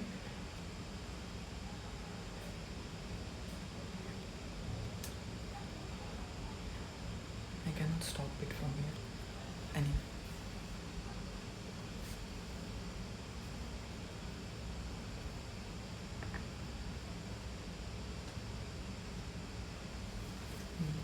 So again, meanwhile it's running. So since the this fourth week actually, last week lectures, it mainly contain the property estimation part. I have also created one presentation for what sir has taught. So many of you were initially asking what method to select for various compounds. Okay, so sir has given a good overview of different methods available and when to select what method and how to change it. So I have made a like taken the screenshot from it and then compiled it. So it might be useful to you. I will share it with on the Google Drive so you can access it from there only. Okay, so that might be useful in terms of deciding which method to use. Again, it's based on experience and as well as trying out various things like which method gives you a desired output for a given application. Okay, so what I will do, I will upload this also. I haven't discussed much of these week 4 part since it was a very straightforward from sir's video itself, which doesn't needed any extra assistant. Okay,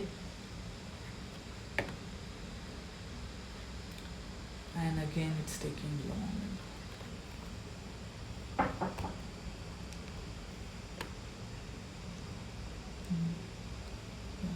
Let me try and open the previous simulation which I already have ready. Okay, so it error while processing an input. Yeah, anyway, so since the method selected was a different, because of that we are getting an error. Instead of NRTL, we will select unifact method.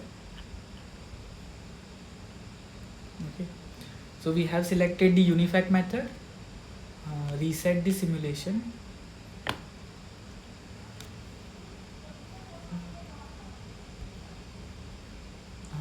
And run it.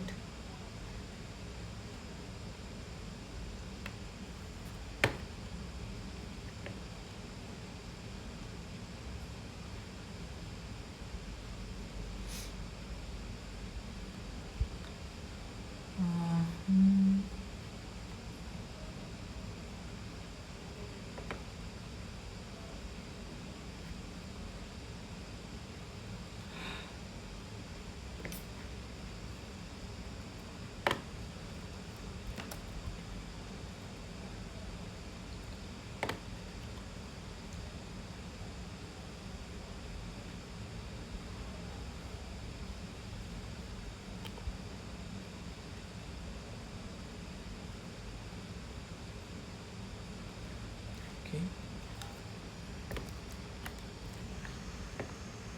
Extractor example.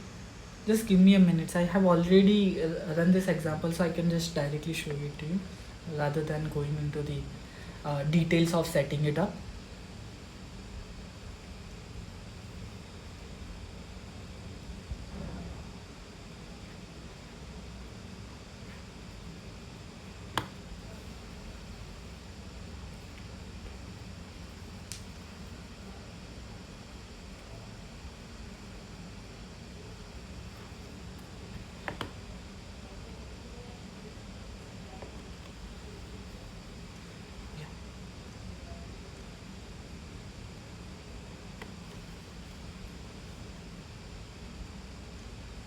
So in the property you can see we have added this 3 component, MEK, water, octanol, and the method is selected as unifact. Now again, before starting the LLE problem itself, we want to understand why we need this extraction itself. So we want to separate water and MEK, and why we cannot separate it with the distillation column. To find out, let's see the binary analysis of MEK and water. Select the binary data and let's try to generate a TXY data for MEK and water at a given condition. So this entire extraction column is operating at 1 bar pressure. So we will generate TXY data at 1 bar, run the simulation, and you can see from TXY data itself.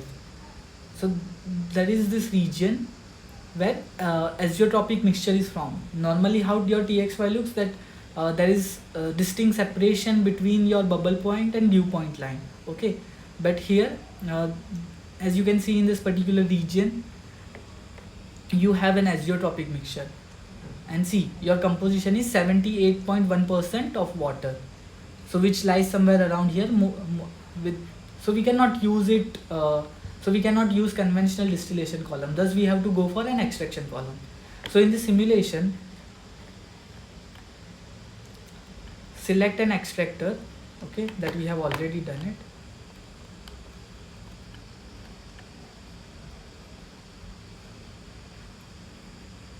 In the extraction, so if you, when you will select the extraction column, so input will be somewhere like this only, okay, but then you can just rearrange them.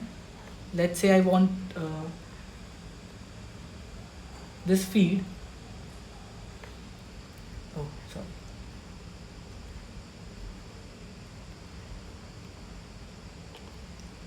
reconnect to destination.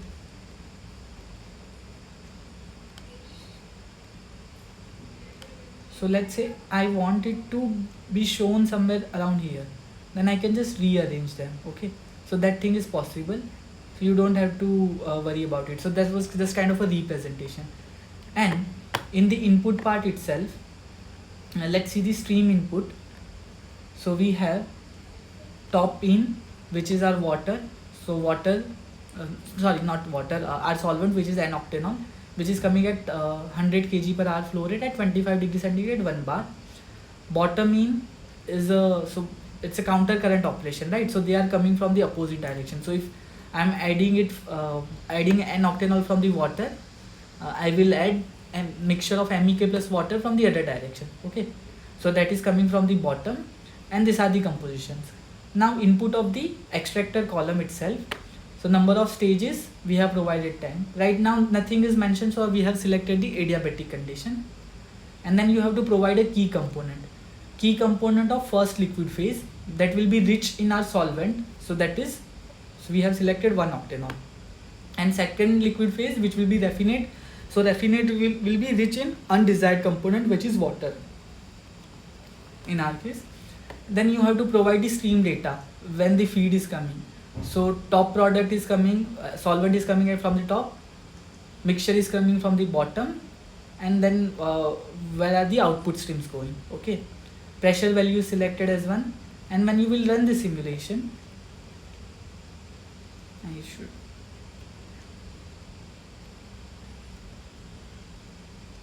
you will get the desired separation, like what is the extraction amount has happened, how much MEK has been extracted via N-octanol.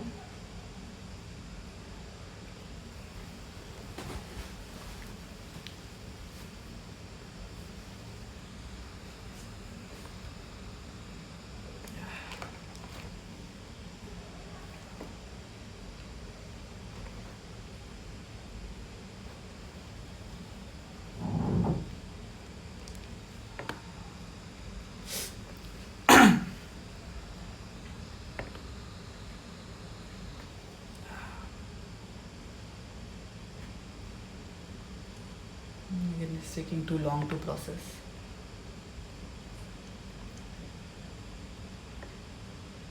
Yeah, so this is it for today's class actually. Let's just wait for that result to come. Then we just have to see the what is the extraction amount, and we will also plot this ternary diagram. Okay, save it.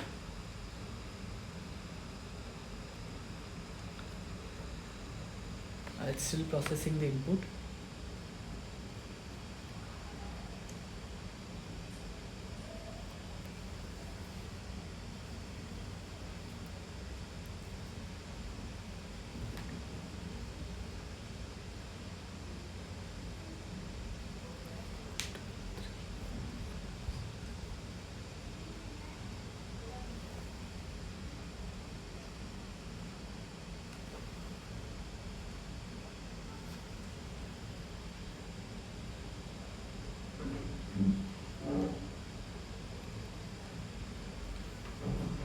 Yeah, so results are generated. So if you will see the stream summary, what should happen, that in the top product I should have only water, and then in the bottom product I should have MEK and N-octanol. So you can see here, out of 21 kg per hour MEK, bottom product contains almost 21. So all MEK has been extracted out via octanol. So that is our extract phase, which contains very little amount of water, while the raffinate is mainly composed of water and slight amount of MEK as well as octanol. So this is the extraction process part. Then again you can add column internals to this and then design, like improve the extraction process more thoroughly. Okay, so this was it. Again, one thing remaining, we also wanted to generate a ternary diagram, so that you can generate it from analysis itself again. So from the analysis part, if you will see this ternary diagram, so there are other options also available, but you can use the continue to Aspen plus to get a ternary diagram, run a simulation, and this is how you can get a ternary diagram, which you might have used to design an extraction process in your UG curriculum. So this is how you can use Aspen plus to design an extraction process. Okay, so this is it from my side for today's lecture. This recording will be uploaded on YouTube, and the presentation slides will also be uploaded on the Google Drive folder. Okay, so I'm stopping the recording. Yeah.